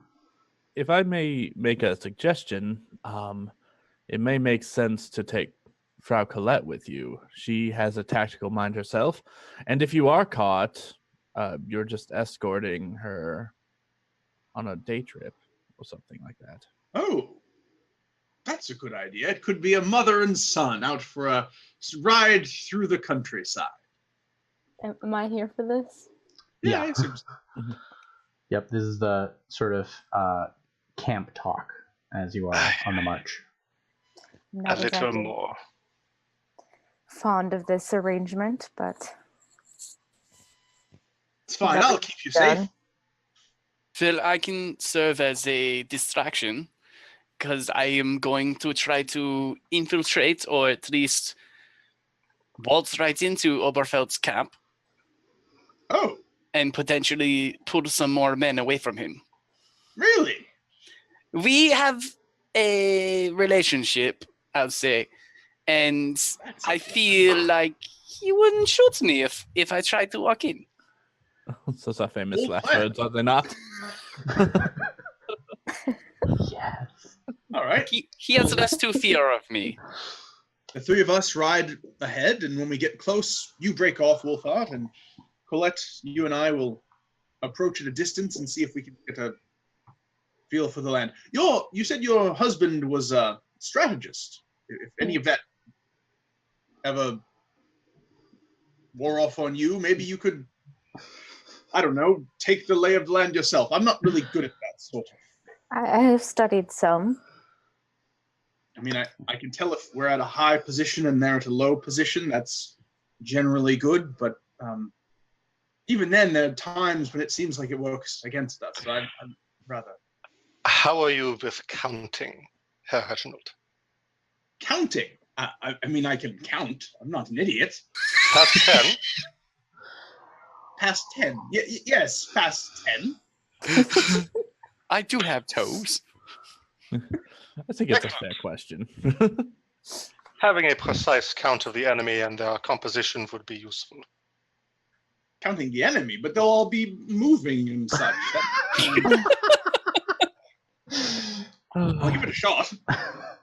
Herr Kessler, I think that spot is the reason Miss Colette will be going with it. Yeah. So, as I understand it, Wolfhard, Reggie, and Colette are going to ride ahead. Felix and Adlai are going to stay with the main body of troops. Okay. So, you ride ahead about half a day, putting some distance between you and the column of soldiers. It's not an easy ride, but it's on a road. It's not the worst thing. Wolfhard, you are going to split off. And then I'm going to have Reggie roll a scout check. It will be reason scout, and this will be to keep Colette and him mostly hidden from notice of the dragoons. You don't need to make a roll because you're waltzing in. You may have to make a roll to avoid getting shot on sight, but that's the fun of playing. Oh, no. If I want to use my second and final passion die on this, first of all, what is the target number? Well, first of all, everyone's passion die reset. After about Huzzah! a day or so of rest and not doing anything, you get your passion die back. That's also the same for your affray die, which we'll deal with later if combat breaks out. But my overeager is still there, yeah? I would assume. Okay. And that's gonna persist until something in the fiction gives you reason to lose all the wind in your sails. Like I get shot. Or you meet Oberfelt. Who knew? So, we'll start with Reggie. No, we're not going to start with Reggie. We'll start with Wolfhard. You ride, and you see there is smoke rising from the town of Bach. It's clear that they definitely got here before you guys did, and might be setting up shop, so to speak. There are riders on the road who are on apparent sentry duty, and they spot you. One of them discharges a wheellock into the air, and the other canters forward with his wheellock cocked in hand, and he shouts out a greeting. He's definitely got a what's the word I'm looking for? Like a cloth, like a white cloth waving it, just so that they don't just fire on him for no reason. Yep. Who rides into this town? Wolfhard Reingold? And what are you doing here? The one canters forward, the other is taking a slow circuit around you to kind of like come behind you as he's like unbothered reloading his wheellock. I am friends with Jurgen Oberfelt, and I was looking to talk to him. You know how now that you're lying? Because you just said you're friends with Captain Oberfelt. Well, business acquaintances. So that makes more sense, because the only person that Jurgen Oberfelt's friends with is the devil himself. Father Below looks up at Oberfelt and says, I can wait for him to get down here. Well, in my experience, business acquaintances are friends. Well, you might want to reevaluate that. Give me your reins. I know how to ride. Don't give a shit. Well, okay. He takes Hands your up. reins and leads you into town. At first glance, it looks like they've built up a little, like redoubt near the entrance of town with fire-blackened logs. But when you actually get within 30 or so feet, you realize they aren't logs at all. They're corpses, fire-blackened and stacked with scrupulous detail. You really know how to brighten up a place.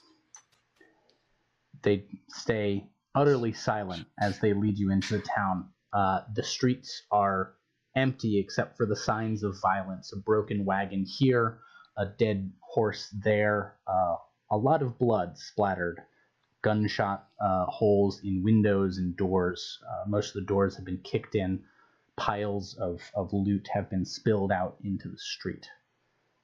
He leads you into the square. In the square, there is the big square, sort of very solidly built church, and a long line of horses that have each had their reins, like horse A has its reins looped over the head of horse B over horse C, and so forth, to make like a link. They aren't tied to anything, they're just sort of linked together.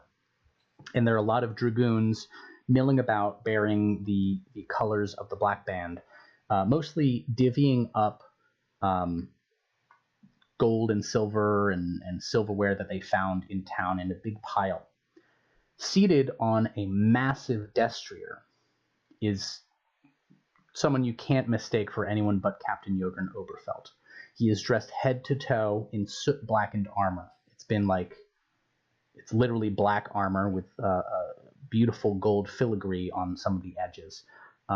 He's got the visor to his helm up, and he has a massive mustache drooping out from around the helmet and over his gorget. He's got a crooked nose that looks like it's been broken 3 different times. One of his eyes is a milky white with a lot of scar tissue and burning around the edges of it. The mercenary leads you right up to him, and from where you're seated, you realize this guy is at least 7 feet tall. And he goes, Captain Oberfelt, sir, met this man on the road saying he was a business acquaintance of yours. Oberfelt turns in his horse and goes, I have never met this man in my life. You hear a pistol get cocked behind you, and Jurgen just holds up a hand. What sort of business do you have in a place like this? What are you talking about? We exchanged letters nonstop about my potential of raising in the ranks. He stirs his horse forward and until he's like side by side with you, and leans forward and goes, so you're one of the gullible pissants who believes anything someone like me writes, is that it? Gullible? I thought you, when I stopped hearing from you, that just meant that you were busy and I should come see you in person. You're not wrong. I am busy these days. I don't have letters of recommendation for you. He looks around. Well, this is what I do. Gods, have I missed it. Well, while I'm a little disappointed, I do have something in exchange for you that might get me back in your good graces. And what's that? Well, I heard talk back in the main area that there is a group coming to take you on. What kind of group? Well, the last I heard of it, and he's speaking very loud now, trying to project his voice. The last I heard of it, there were about 300 pikemen, probably about 100 shots, and a fair group of dragoons coming with them. He tilts his head a little. His eyes are unblinking, it seems like, and there's a hooded quality between his helmet and his big bushy eyebrows. It's almost impossible to see all of his eyes, and it seems like they're nothing but pupil as he stares at you. Smash cut to Reggie and Colette riding around the perimeter of the town, having to avoid sentries. Give me that roll. Yeah, will do. I'm going to use the passion die. Okay. So I'm making. It's just me, I think. I'm rolling to keep it just you. Yeah, you're gonna make a roll to do the like counting strategy stuff. It's Reggie's job to keep you from. Yeah. Gotcha. Okay, well, I'm really glad that I rolled the passion die. In this case, because even with my passion roll of 5, it was reason scouting, right? Yeah. Yeah, that's a nice +1 total between the two. So that gives me a total of 12.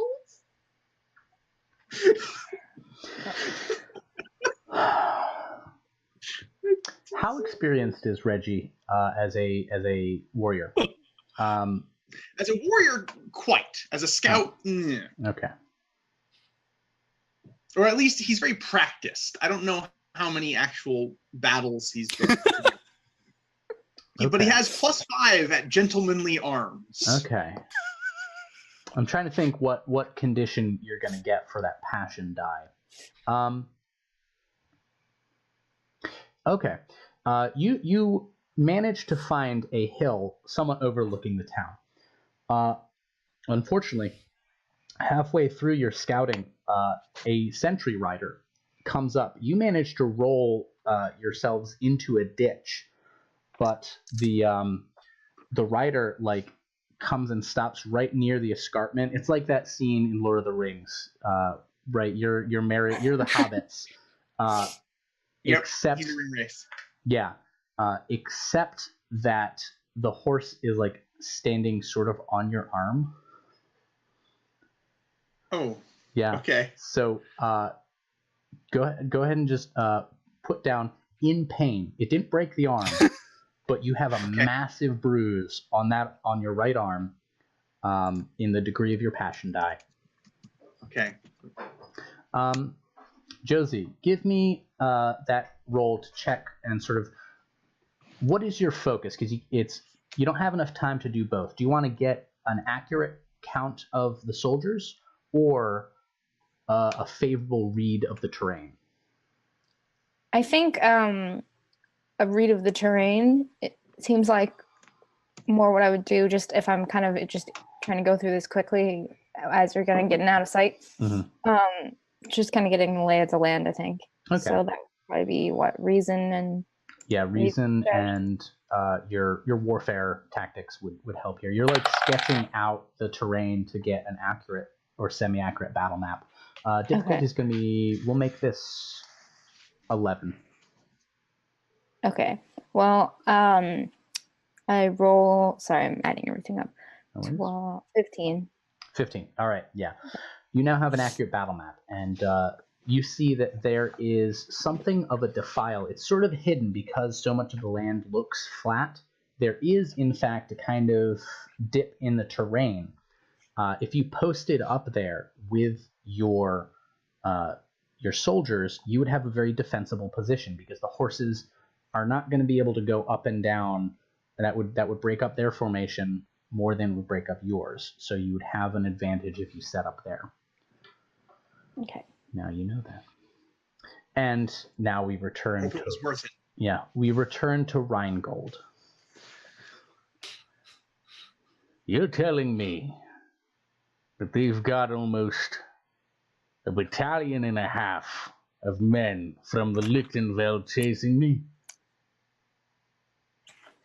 Well, yes, you kind of upset the Margrave. You could have been so much smarter about this, you little weasel.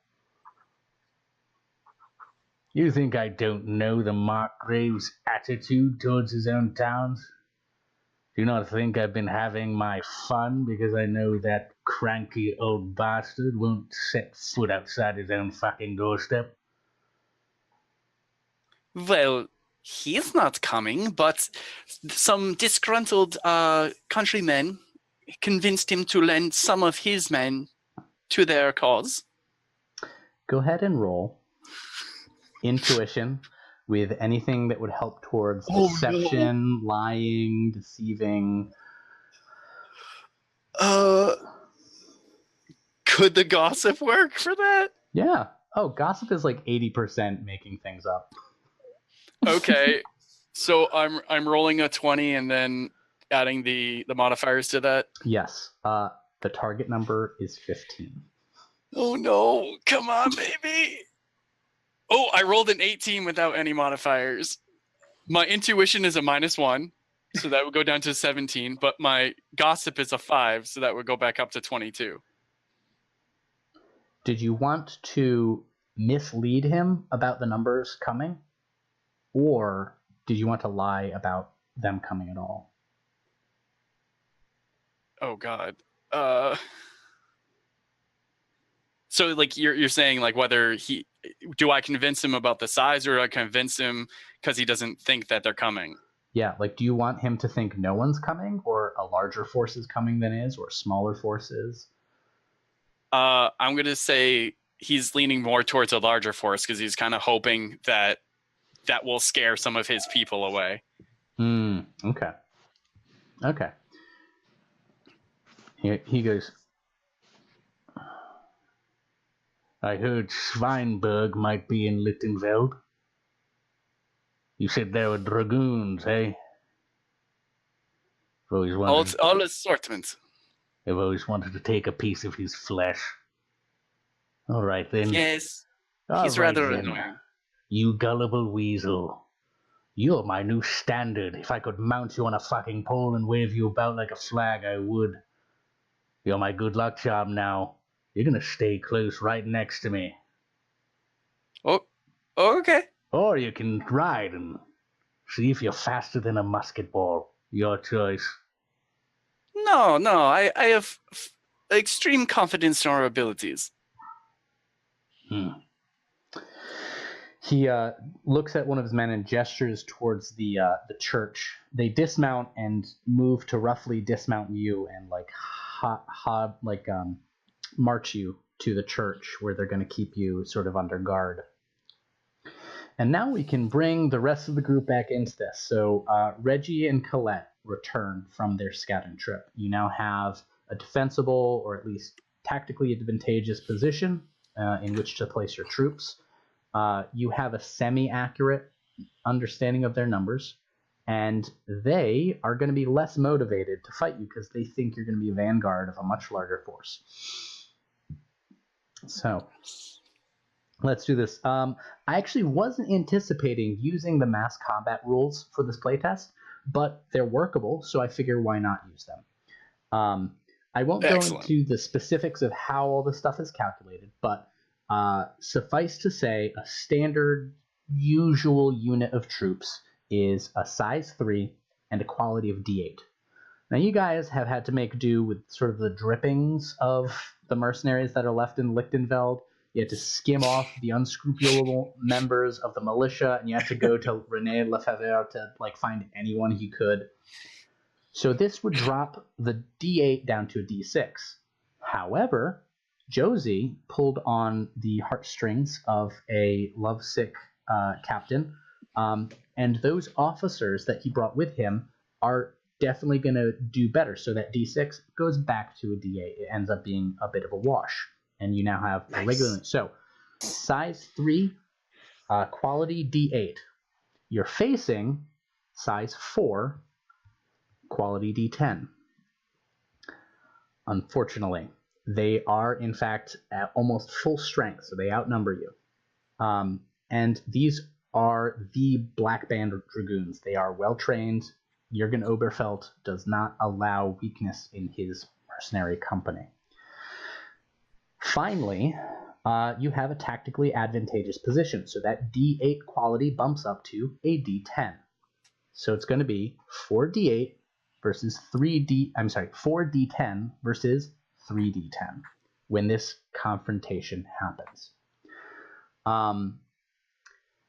Now let's talk, before we jump into the fiction, let's establish the player goals here.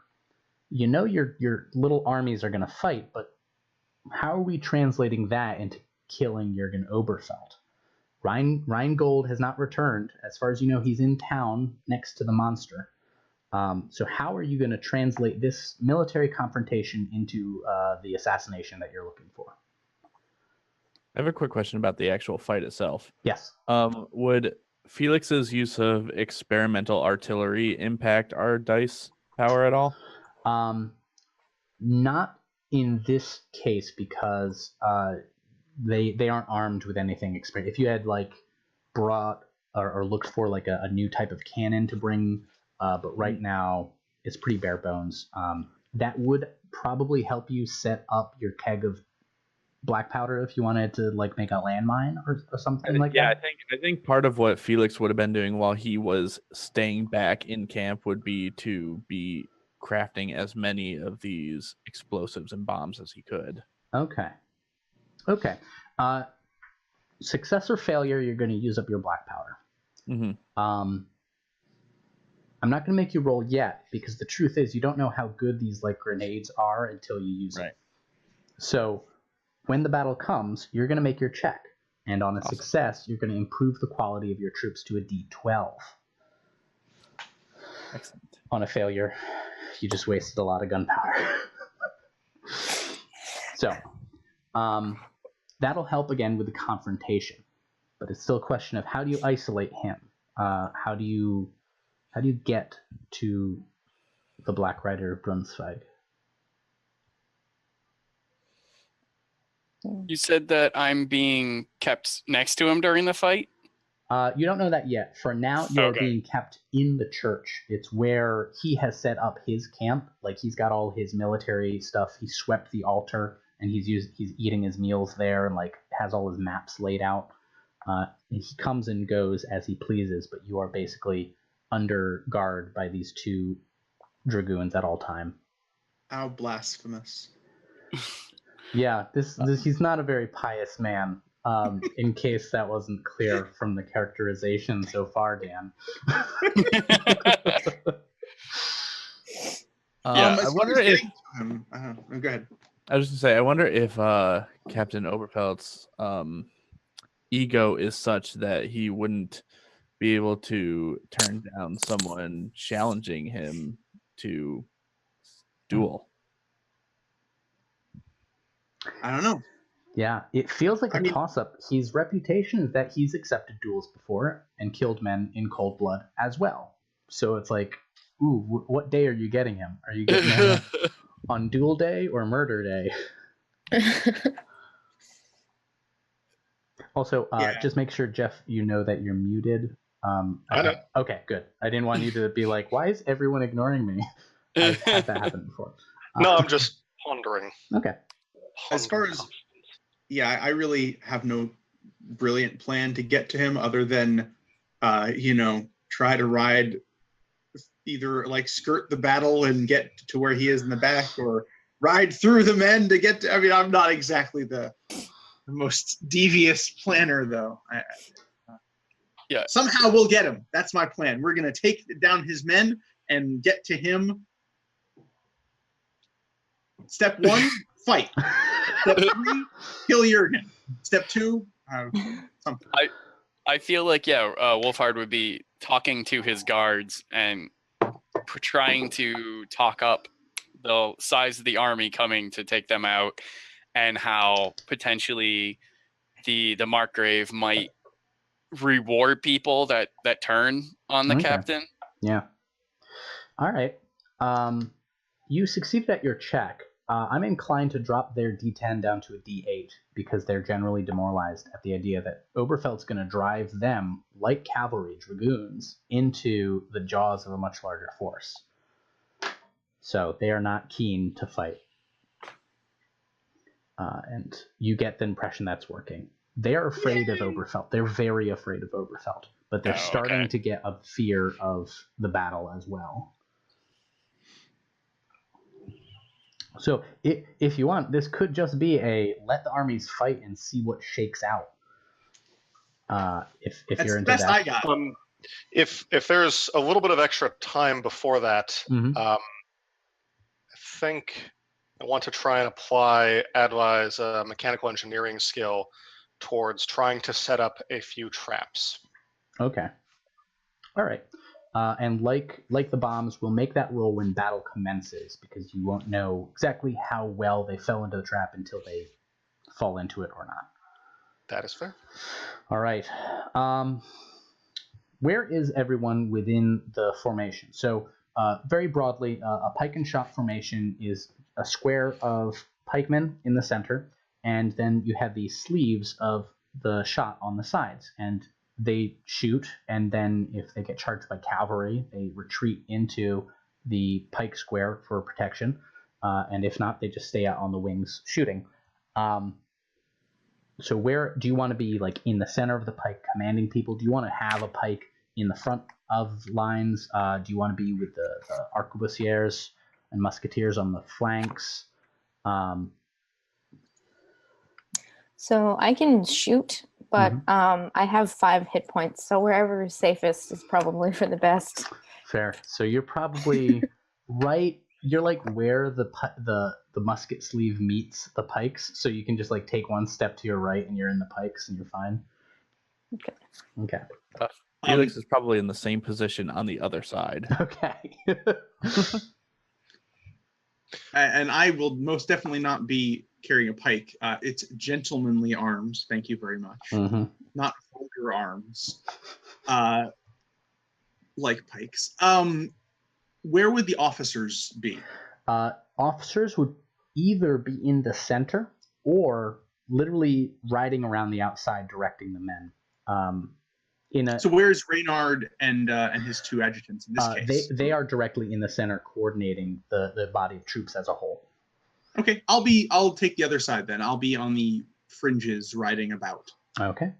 Since I mean my combat is as a cuirassier, so pistol and sword, riding in, riding out kind of a deal. It makes more sense to be on the fringes anyway. Okay. And not that I have a formation behind me, so I'm not necessarily going to be doing a lot of riding in and riding out because they'll just ride in and then no ride out.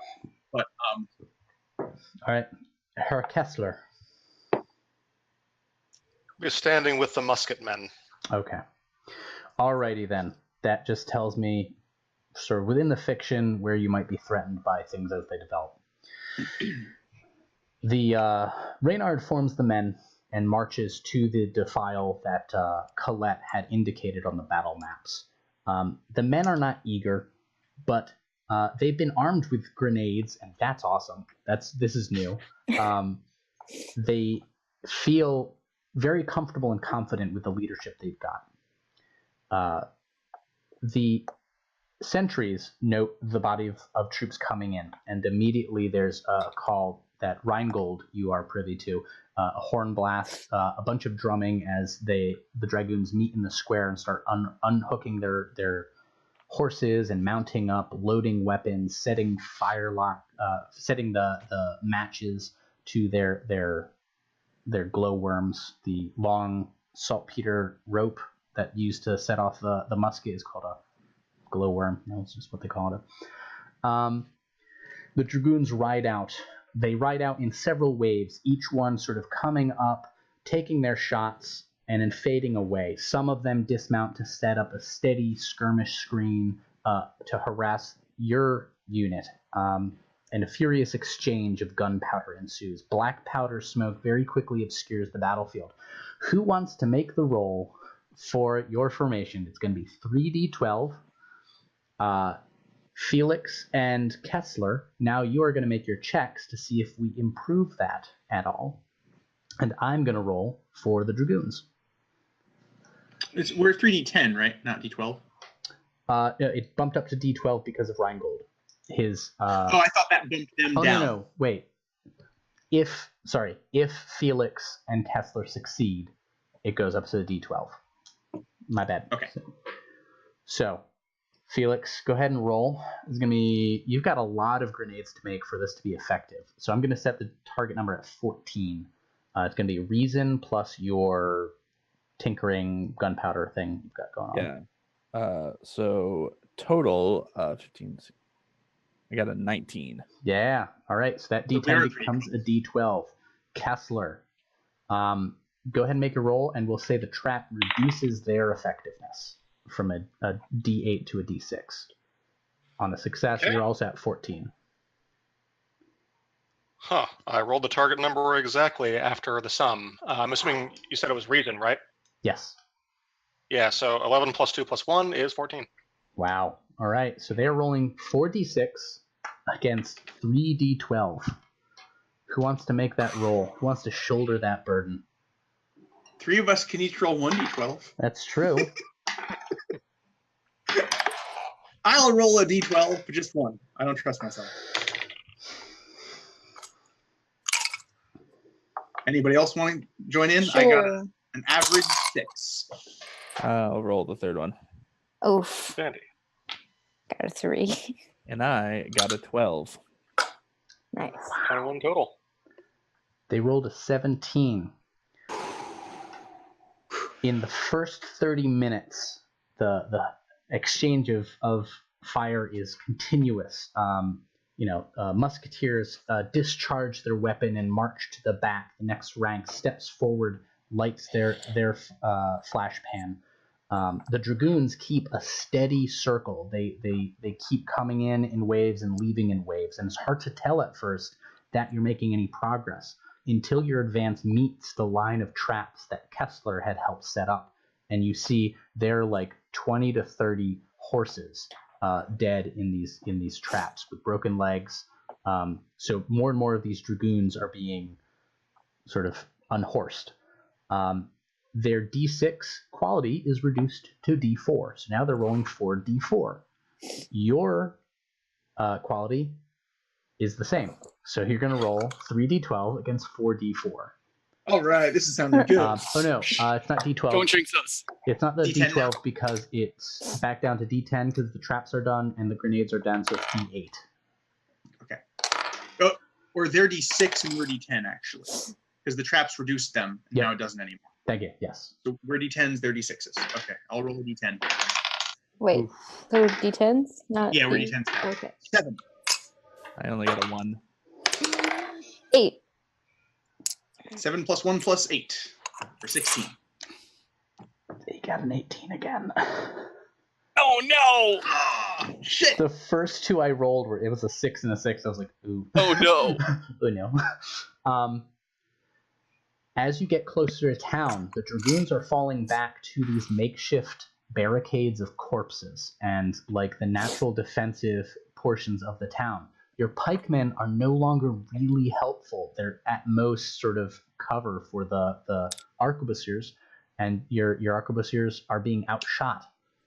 The Captain Malveau calls up and says, "We're going to get shot to pieces if we stay out here. Call a charge. Allow me to take that town." Question. Yes.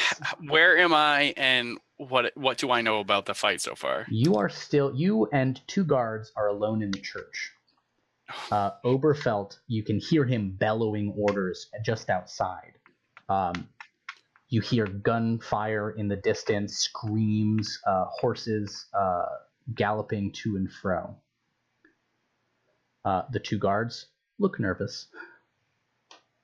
I'd like to try to convince them that there's another contingent coming from behind where the battle is happening. So like try to kind of like flanking. Mm-hmm. One of them looks over at you and goes, "How would you know that? You've been in here with us the entire time." Well, if you haven't noticed, I like my drink, and I completely forgot about that piece of information. Go ahead and roll. Target number is going to be 13. And I'm rolling what? We'll make this intuition. Oh no. I'm gonna use a passion die. All right. All right. Oh, that's a roll of a 6 for the D20, so that's a 5 to start off with. So it's a 10. Okay. The rider looks at you, his brow furrowed. Then he just tosses his weapon around, so he's holding the barrel, and cracks it across your jaw. Oh! Make a vigor save. Oh god. I'm kind of vigorous. What number am I trying to? You're rolling 1d20, trying to get below your vigor. Oh, okay. Fuck. I got a 14. Okay, that was a failure. My vigor is a 13. Yes. Okay. Go ahead and add the condition. How much did you fail by? Just 1. Okay. Condition 1. We'll say bruised jaw as a wound. All right. So yeah, it makes it very difficult to talk, especially with any kind of Oh no. yeah. And that's it. That was him letting you know he knows you're full of shit. Shit. Back on the battlefield. Yeah, so Renard was asking for a charge. Yeah, Malvo seems to think that if they continue to engage in this kind of gunfight, that the Dragoons have the numbers and they're coming up to the town where the Dragoons have better cover. So they're going to lose. And he's suggesting an all-out charge, make or break this battle. That would also, you guys would probably be joining that charge if you wanted to have any shot at Oberfelt. The other option is to try and break them with gunfire. Do what you've been doing this whole time. But your D8 has become a D6, and they're still rolling a D6. Sorry, my cat is freaking out in the room and slightly distracting me. But I did, while I was waiting, I did roll an overeager, and I rolled an 8, and my overeager is 8. So I think I am going to happily join him in a charge. Let's do it. Does anyone else join the charge? Can I make a tactician check to see if that is actually a good choice? You don't need to make a check. It isn't a good or bad choice. It's a calculated risk. Okay. If you continue shooting, they have numbers.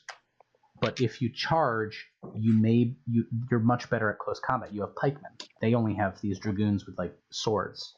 Pikes win in that situation. It's risk versus reward. Yeah, I don't know that if I can guide you any better than that. Say we go for it then. Sorry. I'm just gonna hang in the back a little bit so that I'm not part of With it. your 5 vigor. Yeah. Okay. What about Adelaide Kessler? will join in on the charge, yeah. Fantastic. It's going to go so badly for him. It's going to be great. You guys are going to resolve. So you spur your horses or charge in on foot, your weapons at the ready. You are met by dragoons either with back swords ready, or they're just swinging their muskets like clubs, and both of those are pretty equally deadly. You're going to roll 1d20. It's going to be a check. but instead of a target number, it's opposed by the NPC's own check. So whoever gets higher, their thing wins. I'm sure the members of Steel Shot are familiar with this kind of resolution. So roll 1d20 plus your vigor plus whatever combat skill you're using right now.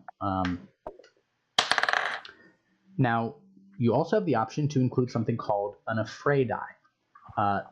You can still use your passion die like normal. Your Affray die is if you succeed, you get to add it to damage. It's a way for you to... it's a way for you to go, I'm not just a schmo, like, I got some oomph to my hits. So, we'll start just sort of left to right. We'll start with Jeff. You, Kessler rides forward. Is it on horse? On horse. Okay. Rather than, although he's primarily a musketman, he has a few belt pistols on hand, loaded. Okay. So he'll be using those as best as he can. Okay. You ride towards this line of dragoons, and you're basically trying to shoot this guy before he shoots you, so he's going to be using his musket as well. So go ahead and roll. I got a 15 as the total. 14 plus 3 is 17, and I also threw in an Affray die that came up a 7. Okay, so you succeeded. His shot wings just wide. They're dressed in medium armor, so he's got 1d6 ablation to your damage. You are using a medium weapon. It's a one-handed pistol. So you're going to roll 2d8 damage. And you add your Affray die, the 7, to that as well. Okie dokie. A 4 and a 3 comes out to 7, plus the 7 from the Affray die earlier is 14 total. Nice. He rolled a 4 for his ablation. So he takes a wound 10. In this, there's no hit points. Whatever is left after armor and stuff gets turned into a wound. If you have more wound than your vigor, dead. In this case, he's dead. Yes. He just took a wound 10. You just blew out his neck, just in gibbets, spraying the man behind him. It would have, yeah. Most of us up, I think. Yeah, it's rough. Affray die do not just have to be used offensively. You can also use them to ablate damage as well as add damage. So it's up to you how you want to use them. So you are through the dragoon lines. You'll be able to get after Oberfelt. Next up, Josie, you are not charging the dragoons, or are you? I think I was trying to just stick close, but not like be in the front lines or whatever. You know what I mean? Like trying to just get through, but Okay. Staying behind the musketmen. Basically, yeah. I'm Staying not with the musketmen. Okay. You're still going to be exposed to danger because there's no safe place on this battlefield, but because you're behind most of the more dangerous ones, you're going to get a bonus to your roll. okay. So you're being shot at by these arquebusiers as you're closing in. Make a vigor check, and I'll let you add your tactics as a way to, like, you're screening yourself by the mere formations of the battlefield. I rolled a nat 1. I think you're okay. I also rolled a nat 1. So strategy of 3, that's 4, minus 2 is 2. You are not okay. Yeah. Yeah. Okay. I maybe want to roll an Affray dice to Yeah. get So some. you probably have been given medium armor as well, so you get 1d6 for that. Yeah. Captain Okay. Malvo actually gave you some of his armor. So you get 1d6 plus your Affray die. I'm going to roll their damage. And Okay. we might get our first character death. Who knows? I'm not excited. Combine them, right? Or It's a D6 and a D8. Yep. and just combine the totals? Yep. Yeah. Okay, that's a 10. 10's pretty good. I rolled A 7 and an 8. Bye, guys. Oh no! I try. Oh, geez. I have a penalty. I roll trash. It happens. As you approach the line, a trio of dragoons burst open one of the cottage windows and unleash a volley into you and the arquebusiers that were charging their lines. One of the musket balls slams into your chest, and you don't initially register the hit because there's so much velocity behind a musket ball. It just went right through you. But there's a sudden, shocking coldness to your entire left side of your body, and you feel your legs give out because there's now just a hole where a lot of you used to be. Maybe you'll live long enough for us to kill him. Me. Captain Malvo is suddenly at your side. And go ahead and roll your relationship with him to see whether he tries to comfort you in your dying moments or tries to save your life. And that's a D20? It's going to be 1d10, trying to roll 1d10. equal to or below your relationship. Okay. Equal to my relationship. He's going to try and save your life. Or actually greater than. Yeah, greater than. Oh. Okay. If it was greater than your relationship, he's going to pull you into his lap as you bleed out. Oof.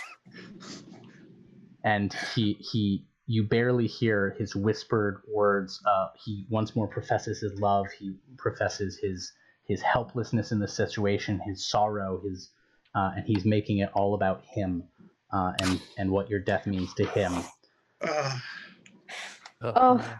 And that is the death of Colette Malvo. That's so sad.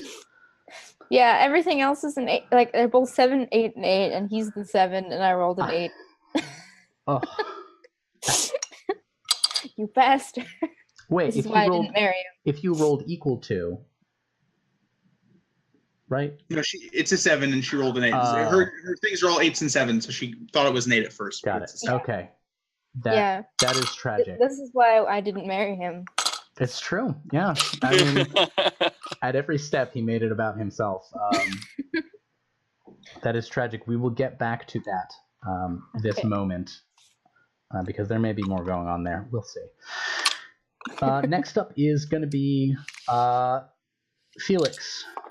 Yes. Felix, you're approaching this line of dragoons. They're going to be shooting at you. What are you doing? What weapon are you using?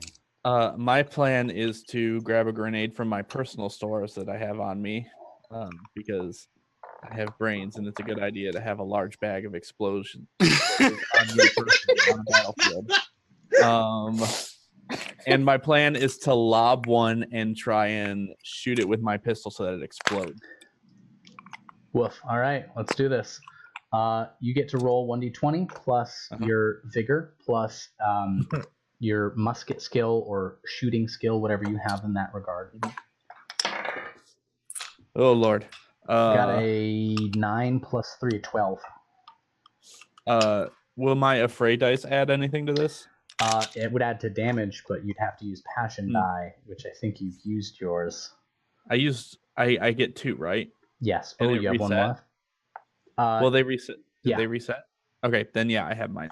So I am going to use my Passion dice. Okay. Okay, so that is a total of 19. Okay, so you pass. You're going to deal 2d10 damage. And what did you roll on your Passion die? A 7. So you are going to have deafened, 7. That explosion, your ears are bleeding now, and you can hear like mops and squawks. Perfect. So that's going to be 14 damage. He rolled a 1. He's gibbets as well. Chunky salsa. This grenade goes off, and in a brief flash of light, there's now a red mist mingling with the white black powder smoke that's drifting all across, and you run through this and are now coated with like a gentle spackling of what used to be someone's face. Badass. All right, Dan, give us that cavalry charge. Give us that cuirassiers charge. I did. So vigor +2, gentlemanly arms +5, rolled a 19 for 26. Okay. I've got abrasive pistols and I've got a saber. I'll use whichever one is appropriate for the situation. Your choice, but they're both the same 2d8 damage. I figured. So. I'll assume I'm starting with the pistols if I haven't already expended the shots in them. Yeah. And I'll then migrate on to the saber. That would be a 2d8 for 15. Yeah. Also dead. He rolled a 1 again. So your pistol, just a dragoon, as he's rising up with this lit match, he's about to set it off, and then your shot rocks him to one side, opens a line in the dragoon that you go right through. Shove the pistol into its holster and pull the second one. And now everyone is entering the square. The dragoons are thrown into disarray. Captain Malvo, for all his selfishness, was right. A charge here did indeed break the dragoons. I rolled it secretly behind. It was like it was going to be a coin flip rather who broke. So you guys lucked out.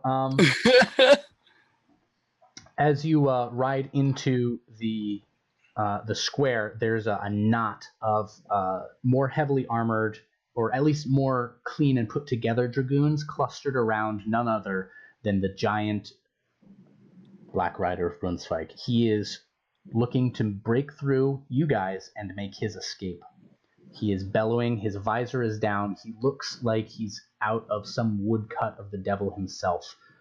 He's got a pistol in one hand, an arming sword in another. It's like not even a modern sword, it's like a somewhat dull hunk of metal in his hands. It is butcher's work that he looks to do, not soldier. Inside, Rheingold, you hear this. This is, you know that they've broken through. You can hear that they've broken through. What do you do? So after being hit in the face, he's not very happy. So he's going to pull his sword if they didn't disarm him. They did not. Okay. Well, they did in that they took his sword, but it's next to you on the pew, so it's within reach. So yeah, so he'll get up, pull the sword, and be like, "That was not very kind of you. And if you listen outside, your demise is imminent unless you let me out." All right. Go ahead and roll. I don't think Charming Gossip helps you here, man. And I'm going to say that the hurt jaw doesn't help you either because you're having trouble enunciating your words, and that's not very intimidating. Sure. Target number is going to be 13. They don't want to be here, but they don't know yet if there's somewhere better to be. So what stat would I be rolling? Intuition. Still intuition. Yeah. Shit. Yeah, because you're making emotional pleas here. This is okay. No, actually, you are making an appeal to logic. You're saying like yes. they're outside. This is a look at the facts kind of things. I'll let you use reason. Yeah. Excellent. All right. I'm gonna use my last passion die for this. So I rolled a 7 on the d20. I get +2, so that's a 9, and then the d8 is a fucking 1, so that's 10. I rolled a 7 +2. Oh. Still by 1. Yeah. One of them looks at the other and goes, "The Black Rider is not going to pay us when he's dead, and even if we survive, he might kill us." As one, they make a break for the back of the church. They're going to try and hide somewhere. Sounds good. Back at in the square, The three of you have broken through. Something that hadn't occurred to me until just now. Josie, how many passion die did you have? 2. You could have added that to your checks. Yeah, I was just mentioning that to her. I didn't realize that was applicable in combat until after she was dead. Oh no. I have That's an all. idea. I have an idea for that though. We'll get to that. Okay. Zombie Colette. So, there are 3 guards with Captain Oberfelt. Who's attacking who? Right? Like who's engaging? So, I know that Reggie is riding right for these guys, shouting, "Oberfelt, we're here for you!" Only with more British accent. Brilliant. And I think what Reggie will do is shoot the guard that looks to be the most in the way, Okay. and then draw his sword to engage the captain. Okay. What about Felix? Felix is under the impression that the best way to kill a snake is to cut off its head. So he's going to attempt to toss a grenade at the captain. Do we have 2 grenades? I think you've made like grenades for about like 75 men. And you had one of your own. All right, fine. I think you had 1 grenade. Okay, that's fine. You do have another pistol, but you only have the 1 grenade. In which case,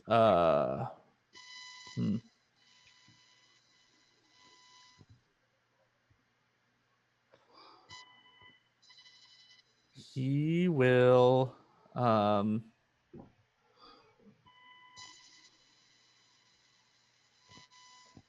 back to me. I've got to think about this. No worries. Kessler. Kessler. Kessler is not a melee man for the most part, so he's not actually going to ride pell-mell straight at them. He is going to look towards a building on the square that happens to have a accessible balcony, Okay. ride for that, stand up from the saddle, and try and haul himself and his musket up there. Okay. Easy enough to do. No need to make a check for that. There is one of the wrecked taverns nearby has a balcony, and you can do just that. So you're going to spend this turn doing that. Rheingold, what are you doing? He's going to kick open the door and be like, Jurgen, I was lying. I fooled you. All right.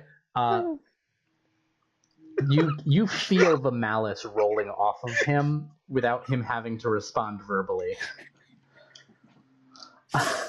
You're like, you totally outnumber us.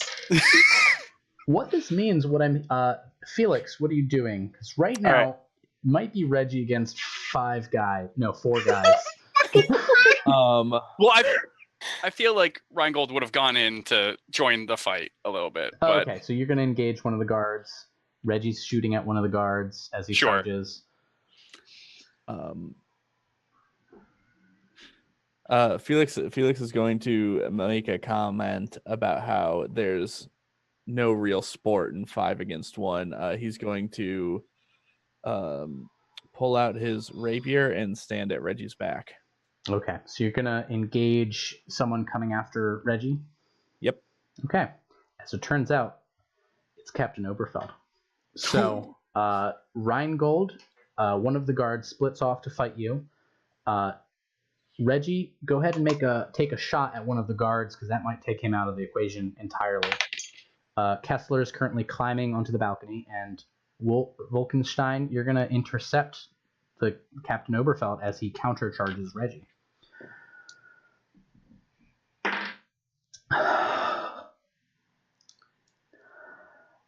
Oberfelt rolled a 14. He has a +5, and I'm going to use his Affray die. So you're facing a 19. Okay. Right now. So I think I have one more passion dice because they ended up resetting, right? Yes. Can I use an Affray dice and a Passion dice? Yes. They do different Okay. things, so you can use both. They don't compete. Perfect. Then, okay, this will be my Affray dice.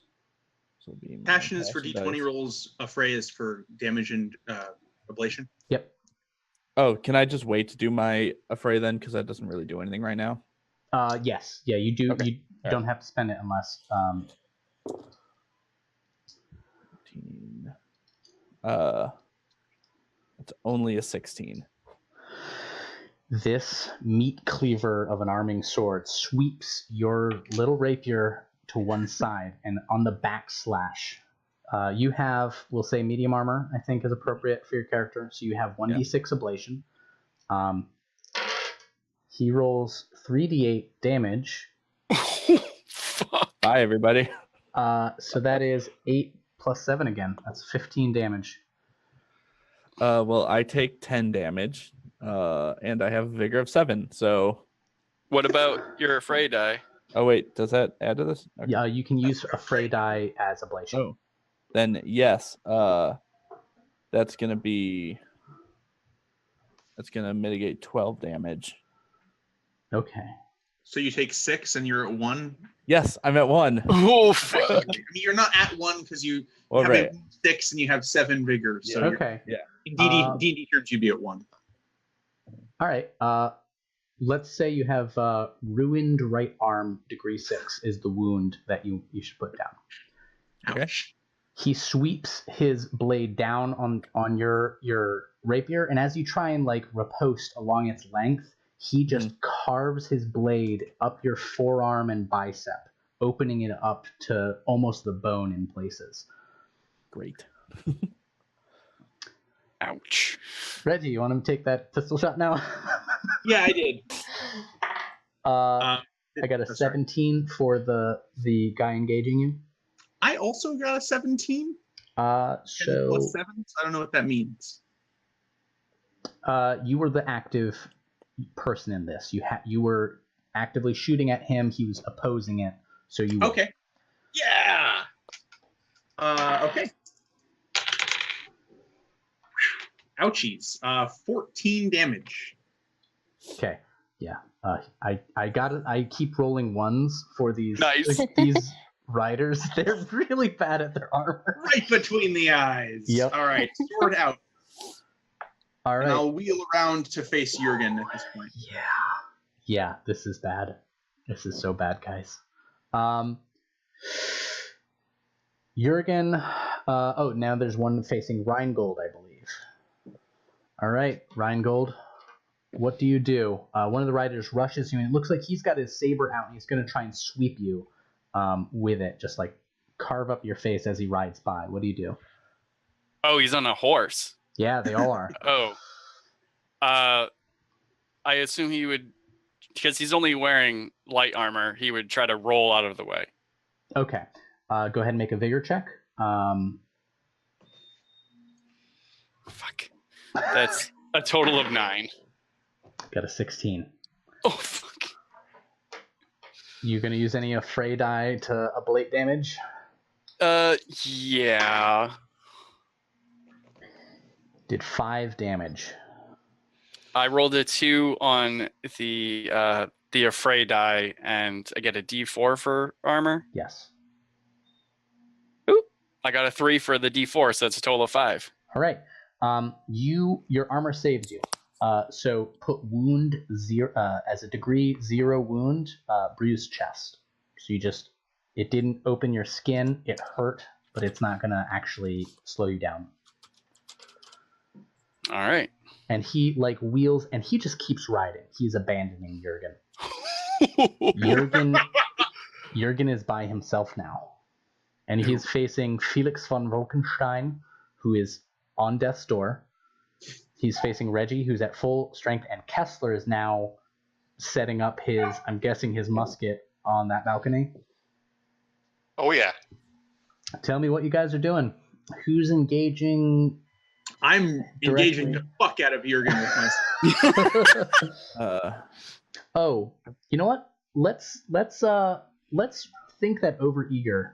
Maybe tell me, does Reggie, watching the Black Rider so effortlessly carve up Felix's arm, did that make him reconsider how eager he's been this entire time, or is it just inflamed his passion?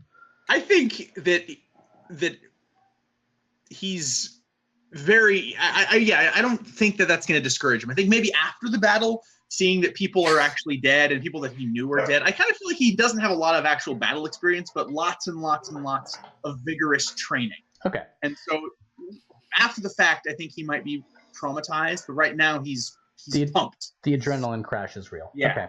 Yeah. Okay. All right. Everyone just roll their combat check. Narrate to me. Okay. Narrate to me how your characters are sort of doing this. What their intentions are within the fiction. What's Rheingold doing?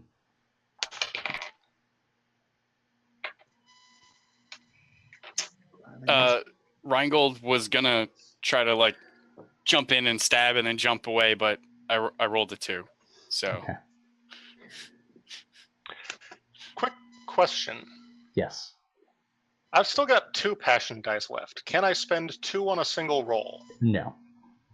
Okay. Only one at a time. I've been going back and forth on that, but I think I want to keep the math somewhat constrained. So. Fair enough.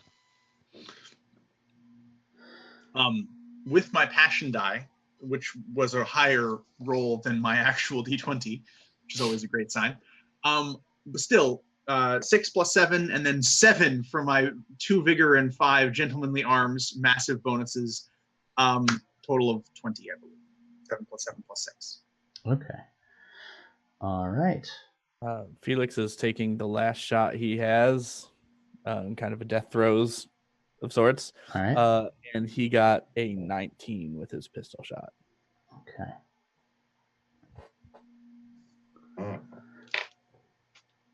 Okay. 16 plus 5. So he got a 21. Did anyone beat a 21? I got Adla is... Oh, you got a 20? Yeah, not a 21. Okay. Yeah. Jesus.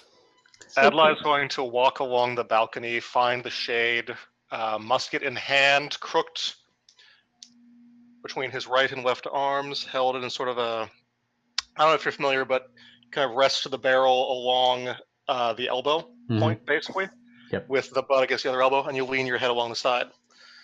Lead the shot, and when he finds the moment, holds his breath and fires. So 19 on the die, plus 5 on the passion die is 24, plus 3 from muskets is 27. I don't know if that's vigor or anything else. That would be vigor. So let's resolve in the fiction. We've got Rheingold, Reggie, and Felix are all sort of around the captain, hemming him in, trying to hew him down. And he is like a wild beast, snarling and snapping and swinging this big sword of his. It's really a question of where his attention was, because he beat you all in combat, and his intention is to hurt someone. So, on a 1-2, Rheingold. On a 3-4, Reggie. On a 5-6, he's going to finish Felix off. Rheingold. Oh! You're the first to lunge in, and he like sweeps his weapon back and turns in his saddle. It's right at head height, ready to slice across your neck. So it's going to be, he's going to spend his final affray die. He has 2 just like you guys. That's a 7, a 3, and a 1. Not too bad. I rolled a 19. A 19. He's dealing damage to you. So this would be your armor. And then if you have any affray dice left, you could add it to your armor. Oh, okay. Because so you already rolled the attack. Me automatically? We all 3 of us rolled attacks. He beat all of us. He just only can deal damage to one of us. Oh, okay. I thought I don't get a chance to defend against it though.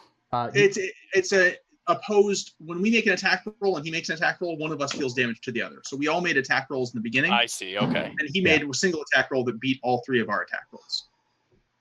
Well, I will roll my last affray die too. So I got an 11 total. Nice. Nice. So you only take a wound 2, I think. Right, he a 7, a 3. Yeah. No, you get another wound 0. You lucky fuck. Describe how you defend against this. Was like perfect head height to just open your throat. What does Wolfhard do to avoid that? I think as he went into stab and he darted away, it was kind of like he saw it coming and like leaned back a little bit and he got like a little cut, like a nice little like paper cut along the throat. Nice. Okay, I like that. And just put nicked throat wound as a wound at degree 0. The horse rears up and he wheels, ready to finish Felix off when there is a musket crack from Adlai Kessler. And the front piece of his armor just deforms and blood just squirts out the side. The musket ball went in the back but didn't get through the other side of his armor, so it just kind of rattled around in his chest. Oof. And he Ricocheting around in there, huh? Yeah, he lurches forward and slips from the saddle and collapses to the ground, dead. Avenged. The camera pans out, backing out over the town of Bach and the carnage that has ensued there. The dragoons fleeing in droves, the mercenaries you brought consolidating in the town square around the corpse of Captain Jurgen Oberfelt. No one will shed a tear for the brutish captain. And history does not record the precise fates of the various companions who came together to end the life of this devilish mercenary. All that is said is that the notorious Black Rider of Brunswick, Jurgen Oberfelt, in the year 1609 of the Mother's Calendar, died in the Margrave of Lichtenfeld. Nothing more on the matter is recorded. And we'll end the session there. Ooh. So, with Colette, what I would have done at the end there, if I had the rules for magic a little more fleshed out, is there may have been a voice calling for you to come back, and I wouldn't have told you whether it was from the Mother above or the Father below, and that would have been just a fun hook to drag your character along with if this were not a one-session playtest. And I am sorry for not reminding you of the... That is okay. I expected to be a casualty. Yep. This Rheingold is made out of luck. I'll say that. Apparently. So we'll wrap it up there. So what do you guys think? Any thoughts you wanted to get out while it's fresh in your head? We can also end the stream if you want to be more private about it. Fine either way. Okay. Well, I inadvertently made a man who was even more of a combat beast than Jurgen Oberfelt, because I had a +7, like by default So that was satisfying. Reggie apparently is a beast. I don't know. Yeah. His attitude didn't quite strike me as that of somebody that competent. So maybe I overdid it in that regard, but that's okay. Yeah. It was very fun. Cool. Very cool. Enthusiasm is a powerful drug. It is. It is. That seems to be de rigueur with Dan's characters, is driving them like torpedoes. So we'll just go around real quick. We'll start with Rich, just who you are, and if you want to be found on the internet doing stuff, where can you be found? Take it away. All right. I'm Rich. You can find me on Twitter at Quixotic. You can find me on the Greyhawk channel every Tuesday night at 9 p.m. playing some good old-fashioned Greyhawk D&D.